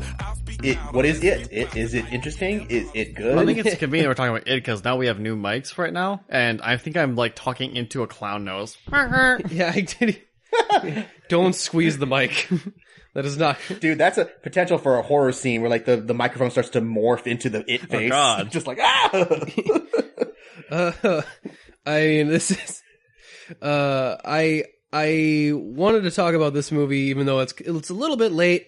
So, I just was not convinced that the horror remakes usually don't go that great. We were talking about Halloween just before. Yep. So I was kind of like, that and it was about but you know what? They did do the rule of what I thought was they remade what I think is a very flawed miniseries. And I think that's a good idea for a remake. Well, no. What they did was remake Stand By Me with a horror movie monster. Well... I mean, to be fair, that's how the book is written too, from what I know. From the book, it's like it is Stephen King going like, well, what if the Stand By Me kids had to fight a demon clown? Like there's just not a whole lot to it other than that. But yeah, we're talking about It. So for those of you who don't know the premise of It is about a bunch of kids in Derry, Maine. I'm gonna be so sick of It That's after we talk about this. It's yeah. No, I'm in agreement now. It's pretty bad. Why don't we just say Pennywise? Because we're talking about the movie isn't called Pennywise. This movie. In retrospect, we should talk to the marketing people. But yes, these bunch of kids in Derry, Maine, having to deal with... Because every Stephen King book is based in Maine. I think there's might be one or two out of the couple thousand. Even The Dark Tower is based in Maine. I thought it was based in an alternate reality. Is Maine an alternate reality? Well, no, it's just alternate reality Maine. Alternate reality Maine. Yes. Yep. This is post-apocalyptic Maine. No, that's the thing. That's the thing. Maine is a state of mind. It's not a real It's not place. real. Hashtag Maine isn't even real, you guys. A state of Maine. I hated it. I hated it. That would be that's a great book title. That's got to be a thing now. State of Maine. I hate it. I hate it so much. So yeah, we got some kids, the Stand By Me kids, or if you're too young to remember that movie, the Stranger Things kids. Basically. I mean, literally. I mean, one of them is from Stranger Things, so there we go. Yeah, one of them is even literally from Stranger Things. Yeah, what's his name? Finn Wolfhard or something like that, or? And I was like, what the fuck? Wait, what's 1 second here? What are you doing? You're in the wrong movie. You're in the wrong series. So would that make it a prequel? I don't know. Don't know the timeline. I think it takes place after the time that Stranger Things happened. So this is some weird like sequel where that kid moved away after season 1. So it's like in between season 1 and season 2? Yeah, so we have a bunch of kids in the 80s. There's no internet to distract them. They have to go outside and play. And with paper boats. So one of them gets back when kids had imaginations. Yeah, where they could just race paper boats. And I love this because this is like the reason I didn't get to go out as a kid was these types of movies. It was just like, no, it was these types of movies that like, hey, if you let your kid go out, they'll do the dumbest thing ever and get killed. Which is weird because that actually happened a lot in the 80s, and yet it wasn't a thing until the 90s where you wouldn't let your kids go out. No, well, I think everyone got kind of wise, like, or finally started to accept that as reality and was like, so yeah, they at first they're not sure what is tormenting their town. They just know that their town is really fucked up. Mm-hmm. There's a lot of murders that happen, a lot of deaths. There's like, I think the quote is actually there's like 6 times more than the national average of murders in that town, and that's just for adults. And yet people seem unplussed by it. Like they seem to not do anything that it happens. And so the kids are like wondering, like, what the fuck is the deal with this town? Why do adults suck? And my answer is you're in a Stephen King book and you're children, which means all adults suck, because that's how he writes stories with kids in them, is that the kids are always the most smart and more effective protagonists. Actually, now I'm going through my head now. Yeah, you're absolutely correct. Yeah, 100%. He hates adults. I was even thinking of like, well, what non-horror ones? I'm like, oh, Firestarter. Nope. That. Sorry, that's how he writes them. So he. I love this because these kids.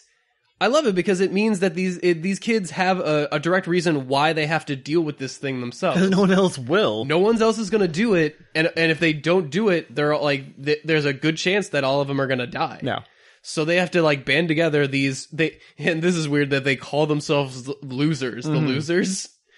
So let's run down the cast list. Who we got on the losers? We got Bill, the older brother, which is played by Jaden Lieberher, who's one of those big up-and-coming kid actors. He was in St. Vincent, among other things. Yeah, so. We got his little brother, Georgie, who gets taken out real early, first scene, giving Bill the guilty, the guilt that propels him through the rest of the film. Bill has a group of friends called the Losers, made up of the kid from Stranger Things. Richie is definitely his name. Yep, I remember Richie. The hypochondriac kid. And the Jewish kid. Anthony, whose only signifier is that he seems to be Jewish.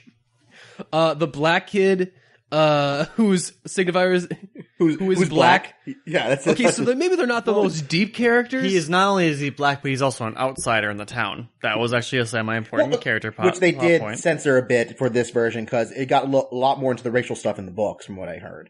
But even saying like, yeah, there's the Jewish kid, the black kid, and the fat kid kind of stuff. Their depth is a lot more deceptively deep, where it feels like on the surface that's their character traits, but the more you get to learn about them, you actually do have a good sense of their motives and their interests. I felt that for all of them except for the Jewish kid. Well, yeah, the Jewish kid, even then, it's like, hey, yeah, he's trying to become a man. The whole thing with the Torah and his bar mitzvah coming up. You can understand at least the motivation of him facing adulthood in that sense. And I feel like that just wasn't really. I feel like that was one of those scenes that didn't really go anywhere. Yeah. Like everyone else's scenes seemed to come back into the story at least somewhat.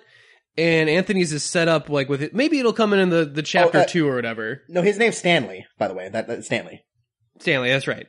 And the black kid is named Mike. We got the fat kid named Ben, who is also a New Kids on the Block fan, which is a running joke that I actually appreciate especially the film. The big one when they go to his room and you're just like, oh well, there you go. The song starts to play. Yeah. They like zoom in and out of the poster. Yeah, that was. I'm not gonna lie, that was really funny. That was fun. I thought so too. I laughed a lot. I laughed right out loud. I thought it was really Honestly, fun. I laughed a lot throughout this entire movie. That's the one thing I did not. Funny. It is. Yeah, I did not expect that. Where it's like it's scary, but it's also got like some really really good belly laugh scenes. It's got good comedic timing. Richie, even Richie, who I'm like at the first I'm like, this guy is annoying. He gets some really good lines near the end. He has the one good line. He has the best line at the very end, which we can't spoil. But so yeah, I want to talk about a little bit about the first scene though, because the first scene really sets me up to be in the mood for this movie because it's the classic they're retelling the first scene from the miniseries, which is a good scene. Georgie meeting up with Pennywise the clown. Yep, and Pennywise comes in, and we first see him. Really bold choice to show the clown super early. Well, I mean, that's how it's written too in the book. So. I mean, yeah, in the books, and that's how it's written in the books and in the miniseries. But I realize that watching horror films, it's a strange move to make. Yeah.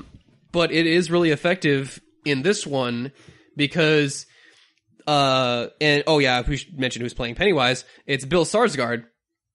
Yep. And he's doing, I think, a really bang up job. He's doing really good. Fantastic as it. The best thing he does is that he's not copying Tim Curry. Like, no, he's Tim doing Curry his own thing. Yeah, like he had a very distinct style performance for Tim Curry. So this one, Pennywise is a lot more alien. Like he's a lot more weirder, more menacing, and yet he still has that degree of charisma that emulates the Tim Curry version, I think. He hasn't quite figured out human behavior, I think. Like, because even Georgie, who, let's face it, Georgie's a little dumb. Yeah. Like I don't want to say that he had it coming or anything. He's a little kid. He doesn't know any better. I mean, yes, it's weird that he would be so trusting with a obviously killer clown, but I mean, how often does that happen that you find a clown living in the gutter? Just saying. And I get what you're saying, but there's a point that comes where the clown is drooling, and I'm like, okay, where is your survival instinct? Like, isn't there like a basic, like, instinctual level thing from evolution? Like, fight or flight that is just kind of screaming at you to run away right now? That's not happening to you, Georgie? But anyway, not really important because... Just a little lemming. Like, but poor little Georgie. His arm bit off. God damn!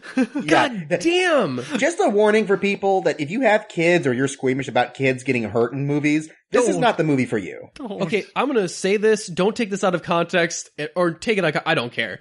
That watching this little kid's arm get bit off was kind of awesome. It was. And I'll tell you why. Because we never see that. We never see consequences for little kids. Because we see them as like, it's the same reason we, don't kill the dog as a rule. It's purity. Yeah, it's purity. And seeing that in the beginning, seeing that this is what we could do to the kids because we're not scared to fuck up kids. It really sets the tone for it sets you up for the rest of the film, because the rest of the film you're like, dude, they bit off a kid's arm in the beginning of that shit and showed that. Right, because, here's the thing is that going into this movie, we know there's a chapter 2. Yeah. And yet, the whole entire movie, I'm like, they could kill any of these kids at any fucking moment. I don't know.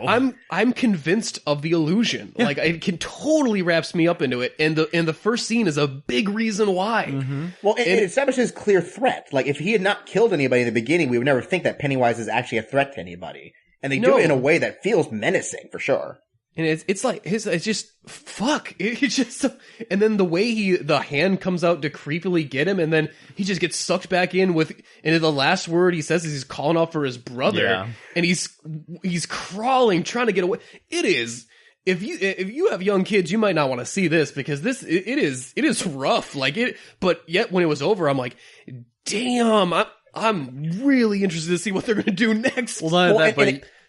You see the neighbor looking out doing it, and all you just see is a puddle of blood, and she just turns away. Dude. And it's like, okay, that's kind of fucked up. Yeah, well, and it's funny too, because that whole thing with Georgie being stolen away isn't in the book. It's actually a huge departure in terms of tone, and it changes the motivation of Bill's character. But I think it's actually a very smart move, because at least it gives you a driving reason to do stuff, not just wait for things to happen, kind of thing. It gives Bill a lot of motivation sometimes to his detriment. Sometimes to his detriment, but we'll get to that later. But it gives him a very sympathetic story too, and we see him later trying to deal with Georgie's death a year from then, and and he's just torn up about it. He blames himself. And he won't even admit that Georgie's dead. He's missing. Yeah, he's missing. And it's like he's been missing for a year, dude. And for those you know, like if there's a child missing more than a couple days, it's like we're looking for a corpse. Yeah, I think that was like a line in The Walking Dead at some point. And Family Guy. Yeah, and it's like it's rough. He's obviously not accepting reality. Well, you even see a really good scene where like he's taking apart his pet hamster's like tubes to like demonstrate, oh hey, like to his dad, like this is where the body would float down, or this is where Georgie could be. So let's go look there for Georgie, and his dad has none of it. Which is funny, because I would be more like, wow, son, that's a really impressive model that you built. And that's about engineering. Like, yeah, and it's like, no, you telling me about my dead son? Don't you tell me about my dead son? He's dead. Deal with it. He's fucking just like, dead. Okay. So that leads us into the adults of the town of Derry. And the adults, oh my god, there's something wrong. I think there's a high ratio of child predators and sex offenders in this town because it just feels like that. They're just a bunch of creeps in this place. What the fuck is with everyone wanting to fuck Beverly in this movie? I mean, I get the kids, they're going through puberty, and she's around the same age. I mean, they have an excuse. What's the deal with you, pharmacist? Why are you creepily smiling at her? Not to mention her dad. Yeah. Or basically any adult, a vaguely adult figure she runs into. What the I think the only one that didn't have a sexual overtone with her was Pennywise. Like the weird, creepy pedo clown. Even then, they had a little weird moment at the very end of it. Yeah. But yeah, Beverly does come in, since we're speaking about Beverly. She has a rumor going around about her that she's a slut. She's a big slut. She's doing everybody in the school. Apparently it is not true, but in high school, perception is reality. So she starts to hang out with the losers for the summer because she ran into Ben, and bonded over New Kids on the Block. And as you do. Was the only one to sign his yearbook. That is, man, when she opens up the yearbook, we all know it's empty. We've known it's empty since we've seen the yearbook, but to open it and confirm it, it's still sad. And that's what I love about this movie is that it can make me feel about something that I know is going to happen. I mean, when it's closed, it's like Schrodinger's cat. Like, it could be full. You don't know. There's a small % chance that there might be a couple names and then in there. they open like the cat's dead, guys. Yeah. Well, and that's the thing too, is that they build very simple but very believable motivations for the characters. Like, even little scenes like that speak a lot about the character without having to go all into their background in a whole bunch of exposition. It's like, you get it. Yeah. Ben is the fat kid that people don't like, and Beverly has sympathy for him. So that you just, all you have to leave it at that. And it's a very effective way to tell the story, I think. God, I can relate to Ben too, because he even gets like this because she quotes New Kids on the Block to him, and then he's like, "Oh my god, a girl is noticing me. I can't believe this. Oh my god!" And then she walks away, and he's like, and he tries to quote another song lyric to her as she's like, and also because it's a quote from the damn it, and I'm like, oh, that strikes too close to home. And then you just gotta hope that no one heard that. Yeah, and you're just like, oh my god, I hope no one is listening, and I'm gonna just repress this memory until it comes up later in life. And I'm like, oh, that I've been there, Ben. That exact thing has happened, and it's rough. It's not great. You'll get through it, buddy. Power through, my friend. Just power through. Power through it. And so. Yeah, and Ben is having a problem with the local bullies. Well, which everyone that's not the bullies has a problem with the local bullies. And let me bring up a point to this movie's slight detriment, because this is a problem I have with a lot of Stephen King material, is that his bullies, oh my god. They're actual psychopaths. His bullies are a little over the top for my taste. One of the bullies made a custom flamethrower. Yes, they're psychopaths. What the fuck? And I mean, that's just hairspray and a lighter. Again, still, the fact that he's willing to burn people to torment them. So I don't know, Stephen King, I don't know what type of bullying he went through as a kid, but I think he doesn't realize that most of us have not had those types of bullies. Nah, they push you to lockers and call you names. Like, yeah, there have been bullies who have been physically aggressive that I've known, but yeah, this is still, like, I wasn't incredibly bothered by it, but they are very cartoony, the way that they're presented. They always go that one step too far. There's always one that wants to escalate it to murder. Mm-hmm. Yeah. And I'm just like... Well, ironically, it's the one whose dad's a cop. I mean, but in this movie, it makes a little more sense because you get the feeling that Pennywise has kind of some sort of spell over the town. Like, there's some weird thing affecting people's perceptions. Mm-hmm. And he can kind of influence people, sort of. Yeah. And so it makes a little more sense here. Man, even Stranger Things had that murderous bully in it. Yeah. I remember that. The guy who made the kid jump off a cliff, literally. Yeah, what the fuck, man? And look, I'm not saying, like, look, I had bullies more like the big kid that was holding them down, that when he started carving his name into Ben's stomach, the big kid that was like, whoa, dude, there might actually be consequences to this if this goes. That was more that was more my bullies that knew how far to take it before there would actually be consequences they'd have to live with. So yeah, and what's the name? The main bully? Henry. Henry, yeah. Yeah, because he tries to carve an H into fucking Ben's stomach. And Ben, for a surprise, Ben even gets a moment where he kicks off the fence to flip over. Flips off, yeah. So that was pretty nice. Like, not the most graceful move, but it was effective. And he runs into the losers, they patch him up, they run into Beverly again, hence the creepy pharmacist scene. And they form this bond and friendship. Let's not forget that the reason they found him is because they decide, we're gonna go look in the sewers for, the brother. Yeah, that's right. That's a fantastic idea. Well, let's not forget there's a lot of kids missing. Like, there seems to be a new kid going missing every fucking week. And they have a really amazing scene later on where they've just like, this one's missing, they lift up the poster, the other ones are beneath it. What the shit? They're just pasting over missing posters. And they even mention it's like they've forgotten. It's like, ugh. Like, there wasn't even a point to putting up the posters to begin with. Yeah, like it was just something you did because you were supposed to.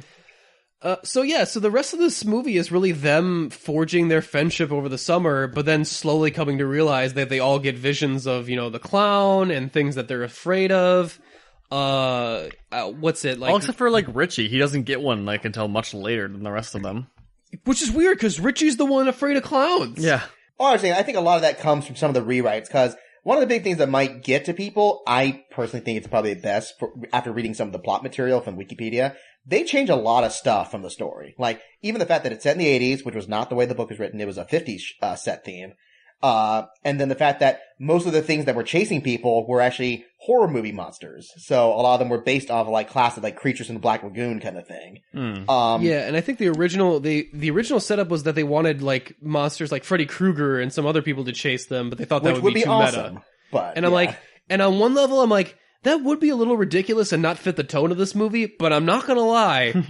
I wouldn't mind seeing Freddy Krueger chase some of these kids. Yeah. But I think that one too, I assume that plays into something with Richie later on in the story. But, we'll see. That was strange that he didn't see anything until the very end of the movie where you're like, oh, by the way, here's the full thing. There's definitely a longer cut of this movie. Because there are some scenes where it's you feel like there's not a whole bunch of payoff for the Torah scene for Anthony. Yeah. Richie's character seems to be weird that he doesn't get his own individual, vision. So they've been playing off where it's can only virgins see this because everything's a sex joke to him. Which was funny. I feel that was pretty good. And because he's had sex, and even Mike, the black character, I thought took a long time to pop back into the story, considering the first scene we see with the kids. His is the first scene up. He's the first kid we see. His backstory is very different too. The whole thing where he's being raised by his grandfather because his parents got burned in a fire, and now he's working at a slaughterhouse, which. That's terrifying enough as it is. Yeah. That was one scene that scared me more than almost anything was demonstrating how to kill the sheep with the rail gun or whatever that thing was. Yeah. And I'm just okay, especially the part when it shows up to him in the slaughter, in the meat locker. Yeah, we were just okay, this is legitimately terrifying. And then he disappears for an hour. So. And that's what I want to mention about this movie, and then he kind of drops off the face of the movie for a little while. But that scene in particular, because the setup, the atmosphere, they're really good at making this film creepy and scary, but not to a point where it's it's still fun. Yeah. It's fun to watch. I'm having fun the whole time, but it's it's like a good spook house where I'm and the way it's shot, any scene, the way it pans the camera, any scene could be a jump scare, so you don't know where the jump scare is going to be. Right, but they also don't, they don't use loud noises as a jump scare. Well, some of them aren't even a jump scare. That scene where Pennywise is just hanging, and he's just pretending to be a dead clown. They're just lingering and then slowly getting closer, slowly getting closer, slowly getting closer. And that is just... Duh. Yeah, no, that's one of the things I loved about this movie is that the craft that went into it, cinematography, production design, editing, it's super professional. There's no cut corners, no cheap tricks. Everything feels like organically made horror movie filmmaking. Cause, the guy who directs the movie is Andreas Muschietti, who's he's still very new to the field, but the last movie he did was Mama, if you remember that from 2013, I believe. Yeah, and I did not see it, but I did see the short film, and I heard it was really good. Yeah, and the feature film, like, it was a solid movie. It had a few storytelling issues with the ending that I wasn't crazy about, but it showed that the stuff that he could do with a bigger budget, he could make a really good movie. And, funny thing, this movie wasn't that expensive. Relatively speaking, it was only $35 million, which is a lot for million. Yeah, which is a lot for a horror movie, because most movies these days are made for like pennies. Right, but not for a good movie. Yeah, exactly. But for a movie this well shot to only cost $35 million, they used it very, very well. So. Well, considering what it's doing in the theaters, I'm sure they're very happy right now. Oh, yeah, this movie is gonna make bank. Dude, they're killing it. They're sweeping it up. And that's a good $35 million. I'll tell you what, me and Travis, we've been doing Netflix and Kills, and we've been doing a lot of horror movies in there. And I've been giving, I feel like I've been very easy on some of the horror films, because I've been like, well, I did like this one aspect of the film, so I guess I won't go too hard on it. Like, I want to give the film its credit. But I do kind of realize that I've just gotten used to a certain level of mediocrity with fucking horror, because I'm used to people not trying very hard. Like, this is horror made by an actual filmmaker. And I mean, that sounds disparaging, but it's not inaccurate. Like, it's shot like a movie's supposed to be, with really crafted, like, and you know what? I'm gonna go to Ed's messages here. Okay. Because he was telling me that he had friends that were like saying like, I was telling him I didn't dig the original very much, and I thought that the remake did a lot of stuff better. And he was like, dude, are you trying to start a flame war? And he says, I saw it with some hardcore miniseries fanboys. They thought the new It wasn't scary enough and too funny. People are weird, but people are weird, bro. I think I responded with just the Rocket Raccoon laughing gif. Like, just, and so, yeah. Audiences are way too jaded these days, I just gotta say. Like, if you didn't, I can get this movie is maybe not like the scariest movie ever made, but if you didn't feel tense at all, or feel like there's... I wouldn't even say necessarily I was scared of the movie, because I actually don't like scary movies much at all, but I was definitely tense throughout the whole entire movie. Yeah, and sometimes scary movies don't need to, like, shake you to the core to be effective. They don't need to, like, traumatize you for life. Sometimes a good scary movie just makes you fearful throughout the entire running time, Like, even Jaws. Jaws has some scary scenes. It's an outdated movie, and it looks silly at certain points, but you're tense throughout the entire film. That's why I think that's a great scary movie, and that's why I think this one is scary too, in that sense. Yeah, for a lot of the same reasons, because there's a certain level of craft that you cannot deny from the filmmaking here. I was trying to be as fair as possible. I'm like, it's not like the It miniseries was awful or anything. I just like that this film did a couple things better than it, like, the acting, the cinematography, the writing, the pacing, general story structure, the dialogue, basically everything. The meshing of tone. Okay, so yeah, it's basically better in every way. I mean, I would disagree with you, but the problem is, I know I've seen the miniseries. Don't remember it? I don't really. I remember the spider. Do you remember the spider? I remember the fucking spider, and that's it. Everyone remembers the spider. Which, this movie does allude to the fact that will be a factor in the next movie, but I'm curious to see the way they execute it, because I'm sure a few think there's some significant changes to the way they did the ending of this film that may change how the second movie turns out. You know what? I could see a meta kind of turn to the spider being a little more organically in the plot. Yeah. Because it's not like the worst thing about the ending of the original miniseries is just that where the fuck did this spider come it's from? So abrupt. Oh my god. And it looks super fake. So. Oh yeah, and it looks awful. That does not help, is that it looks really bad. And so, yeah, I gotta say that, like, if you are one of those people that really holds the miniseries to your heart, maybe you won't like this because your nostalgia is gonna blind you a little bit. Could be. Because there's no other reason why I think going into this film you would not like it. I mean, by no means is it perfect or anything. There's some things that I want to get into later, but it's really fun. Like it's fun as shit to sit here and I think what really sells it is that I care about these characters. Yeah. I'm really invested in what happens to them, because if I got to give Stephen King anything, he knows how to create a compelling character. And here he creates like 7 of them. So, and that's how good movies should work. It's not just the scares, it's not just the gore, it's not just the violence. You should care about people who you really like having their lives in danger. That's what makes great horror movies. No, the shock factor was the opening scene of this movie where they bit the kid's arm off. After that, it slowly just kind of makes you tense, where it's like, okay, when is shit gonna go wrong? I swear to God, I almost shit myself in that library scene. Yeah. Do you remember the library scene? That was great. With the fucking kid with the Easter egg thing? For those of you going into that, get ready for some fucked up imagery, because that was, oh my God. See, I actually really liked the one with the Anthony, or the Jewish kid. Yeah. With the sound design of that one. Oh yeah. That was great. Because they do a few fun the one that got me. Oh, go. Well, they have a few fun scenes in this movie where it's like they're playing music and it's actually someone playing that music. Yeah, well, the opening scene is you hear piano music in the background and you think it's just part of the score, and then Georgie goes downstairs and his mom is playing on the piano, and it's like, oh, it's like that Blazing Saddles moment of just like, oh, that I didn't realize that comes back later in a fucking in a horror scene. Oh my God, I love that scene in a great way that it's shot, and it's fantastic, just awesome. Adds all that tension to the scene. Love it. So yeah, I greatly appreciate it. Justin, did you have anything that didn't work for you in the film? Like, I realize we've been gushing for a while about it, but like. So then you turn to me and say, Justin, you take this thing apart. Yeah, that way I want you to say something negative so that we can jump on you, and that way the fans think you're the one that hates it. All right, this is what I get for Zodiac, so. No, I have a couple things that I want to say that didn't quite work for me too, but I wanted to give you a chance to go first. I know, I'm just teasing.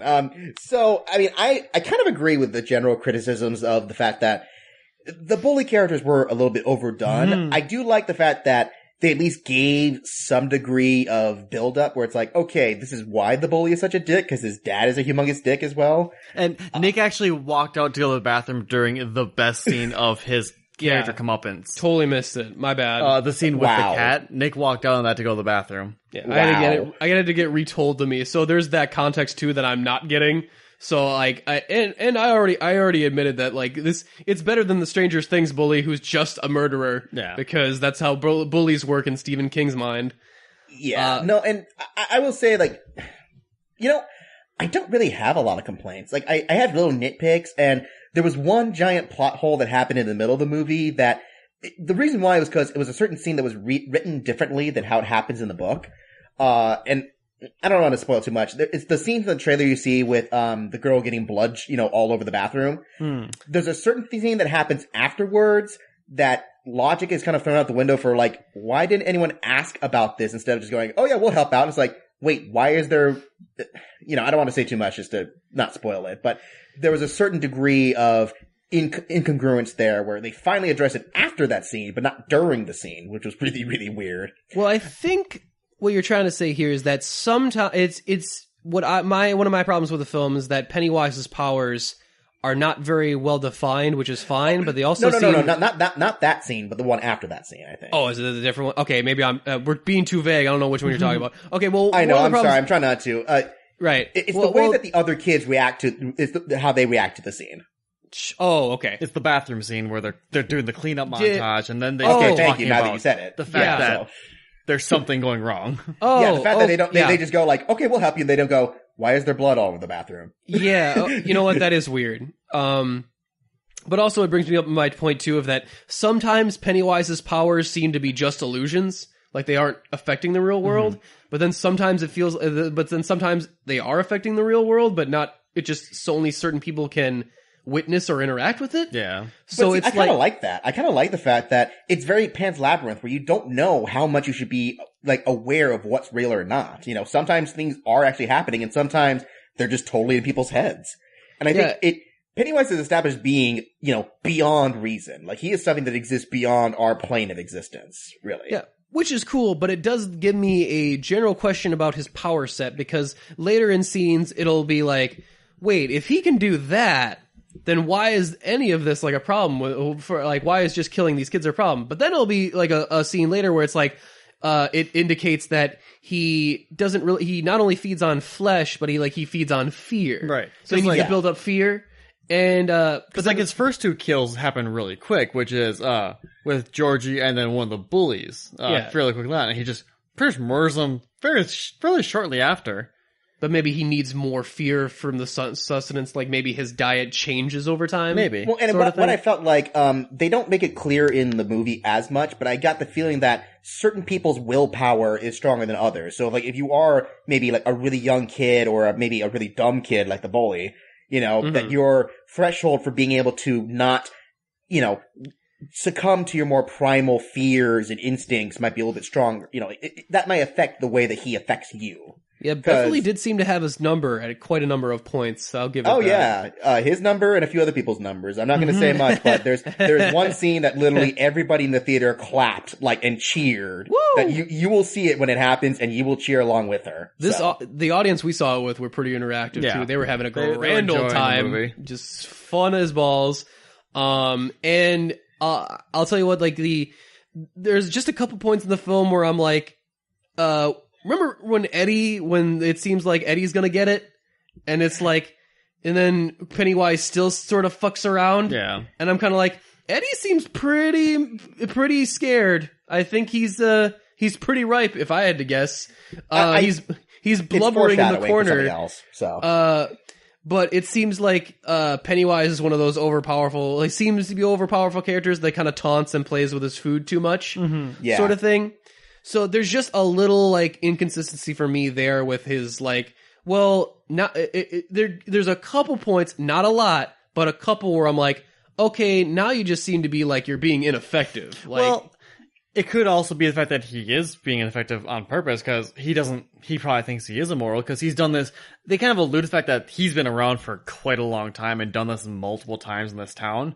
And probably never been stopped before. Yeah, well, he only seems to have a level investment later when he's like, oh shit, these kids banding together, they're actually a problem for me. Yeah. That's where he seems to be kind of throwing down, but even then he fucks with them. So I'm I'm not sure. But then again, Pennywise's character is kind of like this nebulous, not really knowing why he does things anyway. I don't know. I just thought at first I thought there was a logic to it, and then it kind of broke that logic, and I was like, oh wait, I thought it was this thing. So it was just a little bit of a disconnect there. But overall, thought he was fun, really scary, but also funny. He's not so scary that you don't believe that the kids could get one over on him. Mm-hmm. I really like the fact that the kids can get physical victories over him. Yeah. I love the fact I think it makes a lot. Because in the original version, it was a lot of metaphoric, we're using our imagination to beat him. But I think it's actually more interesting that they don't. The fact that they have to actually get down and dirty with it. That's why I totally agree.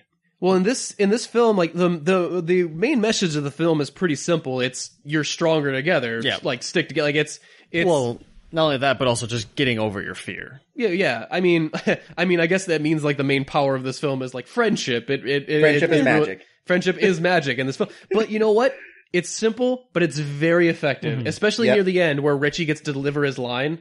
And he gets to deliver the line of the film. And only certain films are like this where you get near the end and everyone is on board.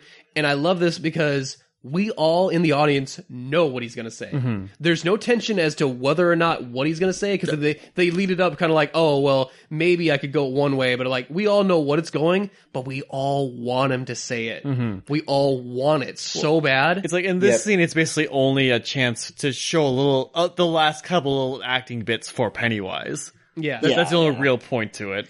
And God, it's so fucking awesome when it happens. It's very satisfying. Everyone in the theater pumps their fist up in the air and goes, "Fuck yeah!" And we're in it. I've already seen that one quoted and memed around the internet. I love that shit.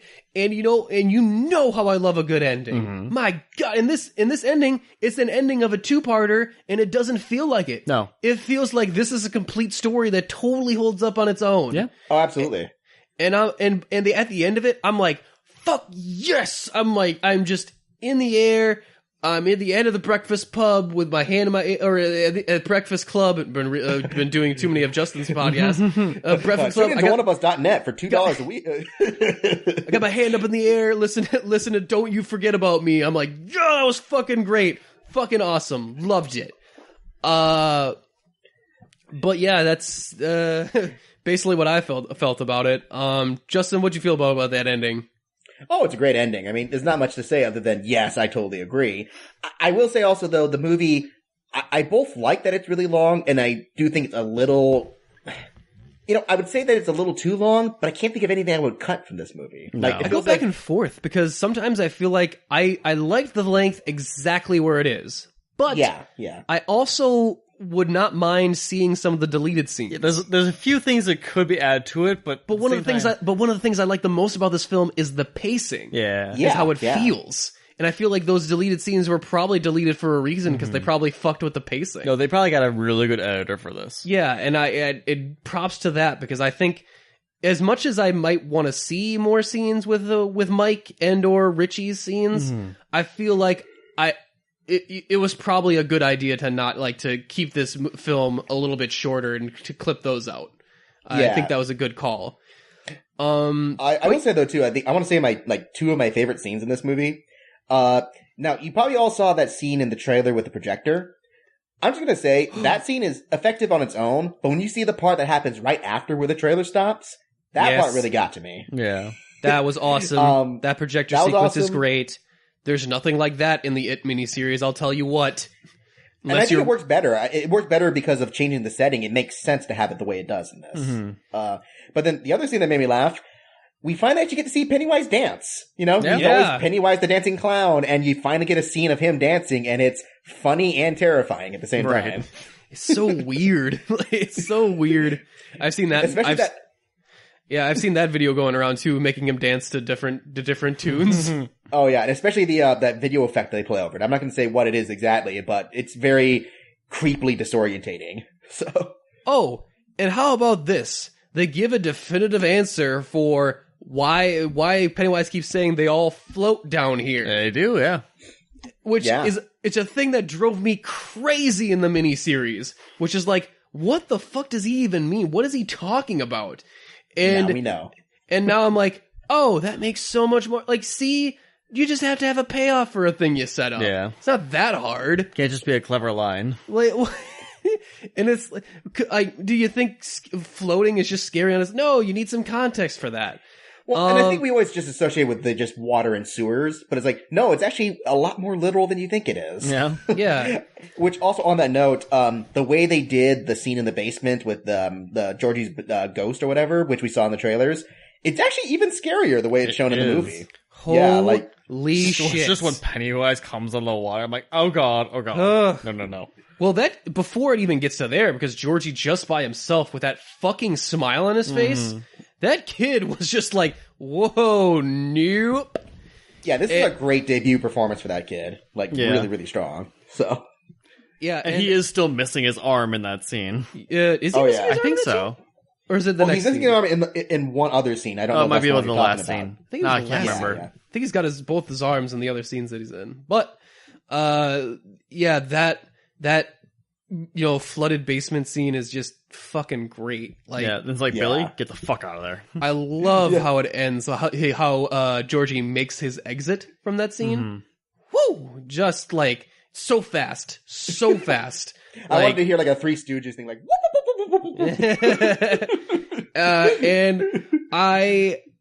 there's so many really, really great creepy sequences in this that are really, I think will stand the test of time of just being whoa, that was fucking creepy.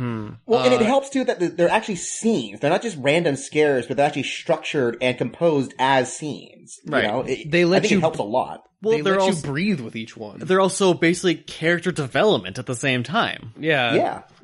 Well, it's Bill's guilt personified. Right, but there's others. It is interesting to say the least to see how these scenes and these kids' inner fears play out. I like how I mean, even the soundtrack of this film is obviously great. We didn't even mention it because it's like it's a Stan Lee, or it's a Stephen King episode set in the 80s. Of course, the soundtrack's great. Mm-hmm. It's awesome, and the score is good.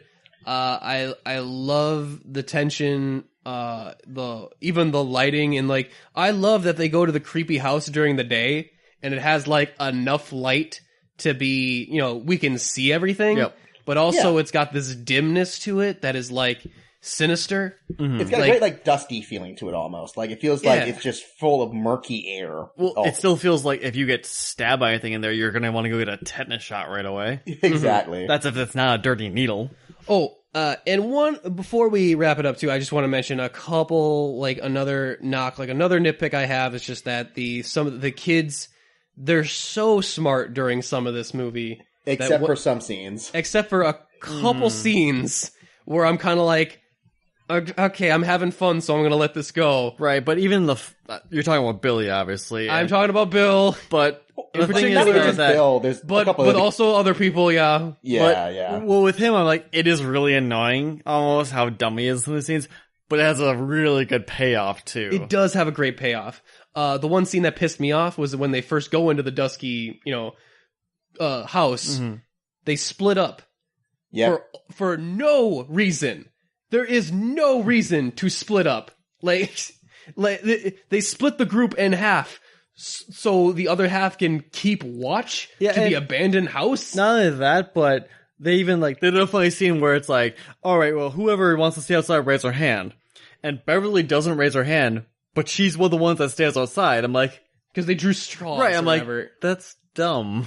That was a little weird. I thought I missed something during that scene, but I guess not. Yeah. No, they only just basically explain it by saying, we drew straws. and it's like, why? But you're smarter than this. I've seen you be smarter than this. What are you doing? Then they go in there without any concrete plan or weapons of any kind. I'm just like, what is your plan here, guys?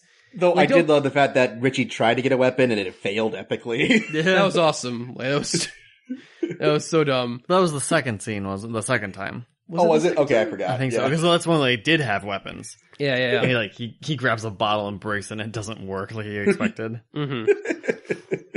Yeah, and it is... Yeah, and I love their Man on the Mission film, too, where everyone has to come together near the end to reconcile and go like, we gotta go deal with this fucking clown because no one else is gonna do it, so we're gonna do it. Fuck that clown. We're gonna go get it. And I'm like, yeah, I'm totally... From that moment on, I'm totally in. Totally into this movie, and I'm ready for it to go the way I want it to go, and it did not disappoint. Nope. With that, should we give some final ratings then? Sure. I will say one last thing. For hardcore Stephen King fans, there is a turtle reference. Just you'll catch it when you hear it. Just saying. Yeah, I did not catch it on my when I watched it. But I'm not a huge Stephen King reader. I mean, I've read a couple. Things. I'm not. I mean, he's written so much. Yeah. Like who could keep up? But yeah, there are a couple other references hidden throughout that are pretty fun. I mean, I'll go first. I struggle with this movie because I do have a couple elements, like, the logic of like that splitting up scene kind of irked me. I did have a couple logical fallacies, but it did not distract for how much fun I was having through the movie. And it's been so long since I've had that much fun at a horror movie. Mm-hmm. It's been so long since I've had that. And I don't know, I might regret this later, but I had a blast. I can't imagine you'd go see this movie and not just, if not love it, you're gonna at least like it. Like it a lot. Like there's no way you'd regret going to see this movie. I'm gonna give it a 5 out of 5 and a solid nitpick. I feel like this is, when I go to see a horror movie, this is what I want to see. I want this to be the standard. I don't want this to be the exception of like every great grand once in a while I'll get in it. I I want more It's, please. This should not be an outlier. Yeah, I'm really, really, I know I'm infatuated with it right now. I might fall out a little more out of love with it later, but right now I'm riding off the high, man. I'm loving it. I'm great. I'm pumped for chapter 2. I cannot wait for the sequel. I don't know. I'm totally into it. I can't even express it. Justin, what do you think? Yeah, I have no regrets. I really, really love this movie. I don't know if I'm going to give it a perfect score, because I'm not sure. It's hard to give a perfect score to something unless I really feel it's like, this is like the best movie I've seen in years. Which, you know, as in terms of horror films, yeah, like you were saying, we've seen so many cheap, average Netflix and kill movies that, you know, me, curmudgeon-y old Justin, have complained about a lot of them. This is the type of movie I look forward to. This is the type of movie I look for when I look for horror movies. It's not gratuitous. It's not cheap. It's not, you know, it's not contrived. It feels like a very well thought out, structured, and executed horror film. It's funny. It's scary. It's just beautiful to look at throughout the whole thing. Like, even just simple shots like balloons moving away from its face, you know, whenever he shows up. Or, you know, even there's a really funny scene involving a marching band that plays in the background that I thought was really well composed and funny shot at the same time. And just even little stuff like that. It felt like Machete and all the people who were involved in this really cared about this product. It wasn't just something they just crapped out and said, hey, it's it. You're going to watch it. It's going to be great. It's like, no, we actually genuinely think this is a great story to tell. And I think it's made a lot of inspired changes from the stuff I know that was in the book and the stuff that's from the miniseries. I think it works more organically to split it up into 2 films evenly divided between the kids and the adults. I think that's a really smart move that hopefully will pay off in the second film. On that note, I just think, like, other than those minor nitpicks that keep it down a point, I think this movie's fantastic. I think you should just go check it out in the theaters. It's totally worth your time. See it with an audience. This is a movie, unlike a lot of films. Well, no, I take that back. Like most films, all films should really be watched with an audience. It makes you appreciate them a lot better, I think. And this is definitely one to watch with an audience. So, on top of all that gushing, I'm going to give it 9 out of 10 rock fights. Awesome. Rock War! That was so good. Fucking amazing. Love it. And it's even better when you think of how lame the rock fight is in the original miniseries, which I just watched on a review show. Like, yeah, this is way better. I'm sorry. This film has it all over the miniseries. I cannot stress that enough. And any scene they redo, they do it better. And any scene they don't do, they realize it was stupid and shouldn't have done it to begin with. Look at it, you shower head sequence. Ooh, shower heads get longer. That's your... No, it's not. Fuck off. But yeah, also for those of you confused if thinking a 5 out of 5 is a perfect score for me, it's not. I just don't like number ratings, and I don't like I don't like rating systems with numbers you never use. So that's why I do a 1 out of 5 recommends. It's not the quality of the movie; it's how much I recommend it. So I put a lot of thought behind my numbers. Thank you. I have a system. Yeah, you guys have a system. I go by like how much I liked it, which is why shit like XXX Xander Cage can get like a 3, even though it's a piece of shit. Oh my gosh, did you really? He made us watch that. Dude, it's I can't help what I liked about it. Like, it's so trashy, and I love it. But we're not talking about XXX or Xander Cage. You should hear my thoughts on Jason X. Jason X, man, that might get a 5 recommend. It's so much fun. Well, that's a fun movie to watch. God, my God, that's so much fun. XXX was bad. Which is why I didn't get as high a score. But, speaking of scores, Travis, we haven't heard yours yet. I know this film did not have exactly as much spiders as you were hoping for. I mean, it's really disappointing. I keep hearing this all, they can't blow their load on a spider in the first movie. Travis is like, fuck that. Fuck that. Spiders or no spiders, hard stop. Like, you know what? Just automatic half score right now. Just because no giant spider. Like, you lose 5 points. There's even a perfect scene. He kind of fell down. He could have came back up as a giant spider. It's the Wild West rule. Like, we did see some spider legs in one point. Well, it was more like praying mantis legs, really, but whatever. Travis was the only one in the theater when Wild West was playing, was like, oh, this movie's a piece of shit. And then suddenly the giant spider was like, oh, well, here we go. Just set aside Will Smith. Well, shit, that's all you had to say. Now this movie gets half a star. Ding!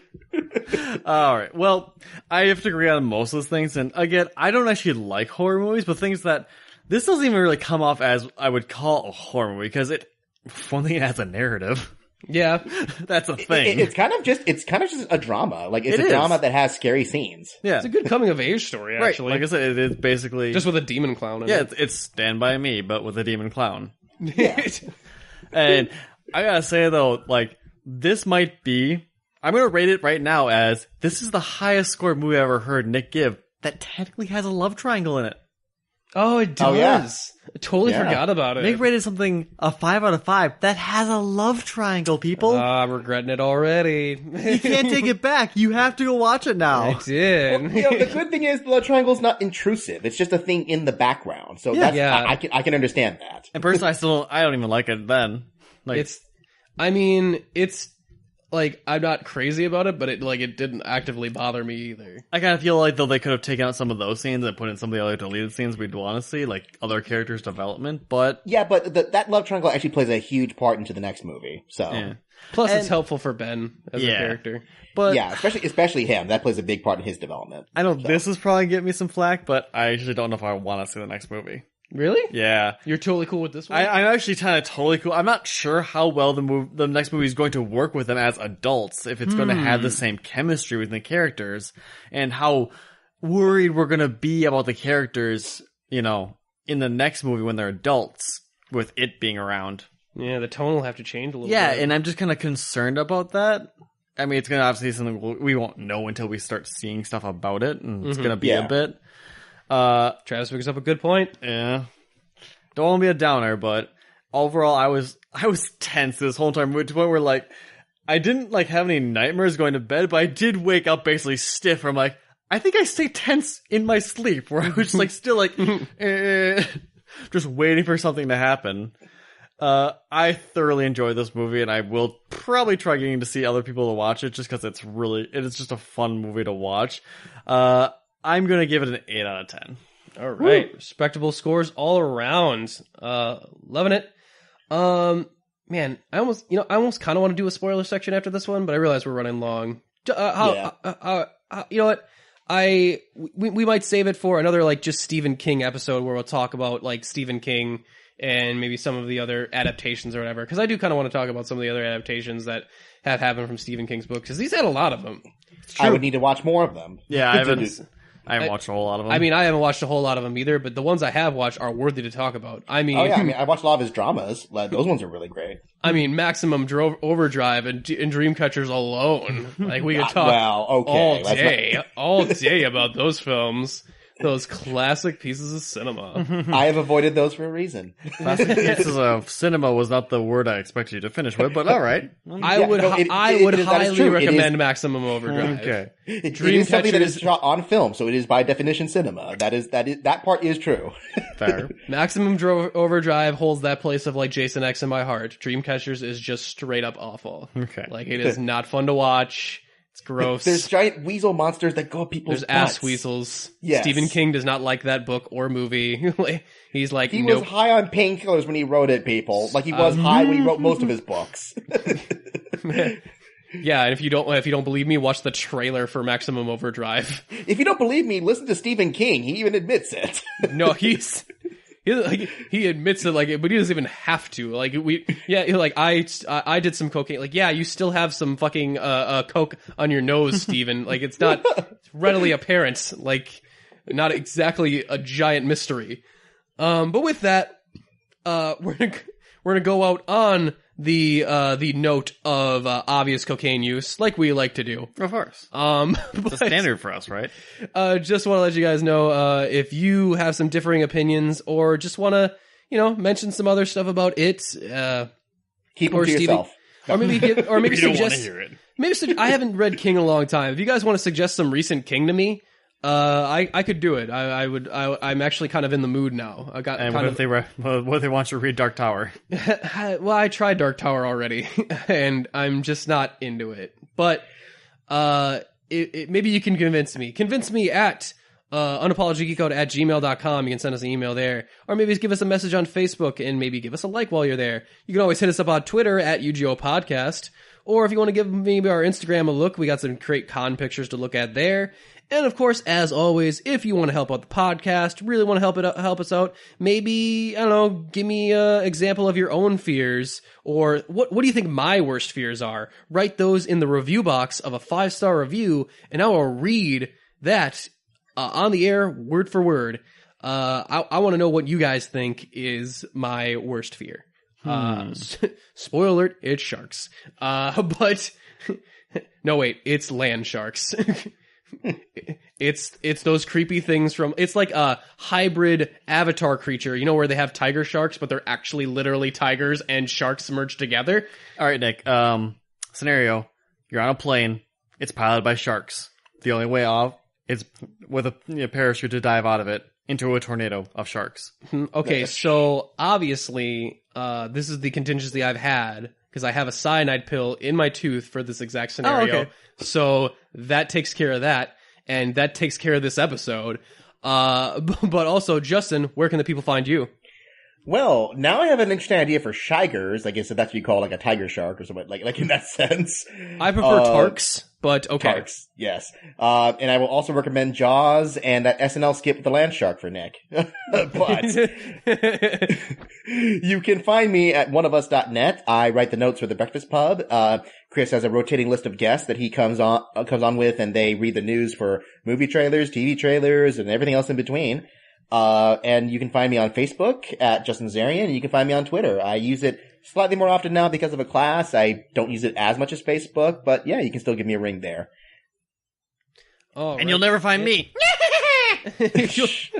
You'll never find his body, that's for sure. If he keeps we that need to pun chase work after up. him like it in that basement, just like oh, but then kind of go like, shucks, when I hit the stairs. Not so All good right, with the stairs. But roll my eyes back into my head. Damn, foiled by easily climbable stairs again. I my wanted to one say, like, weakness. Curses. Pennywise has the same weakness as Claptrap. Who knew? But yeah, thanks guys so much for listening. Again, we are Unapologetic Geek Out. We are Unapologetic Geek Out, and we're out.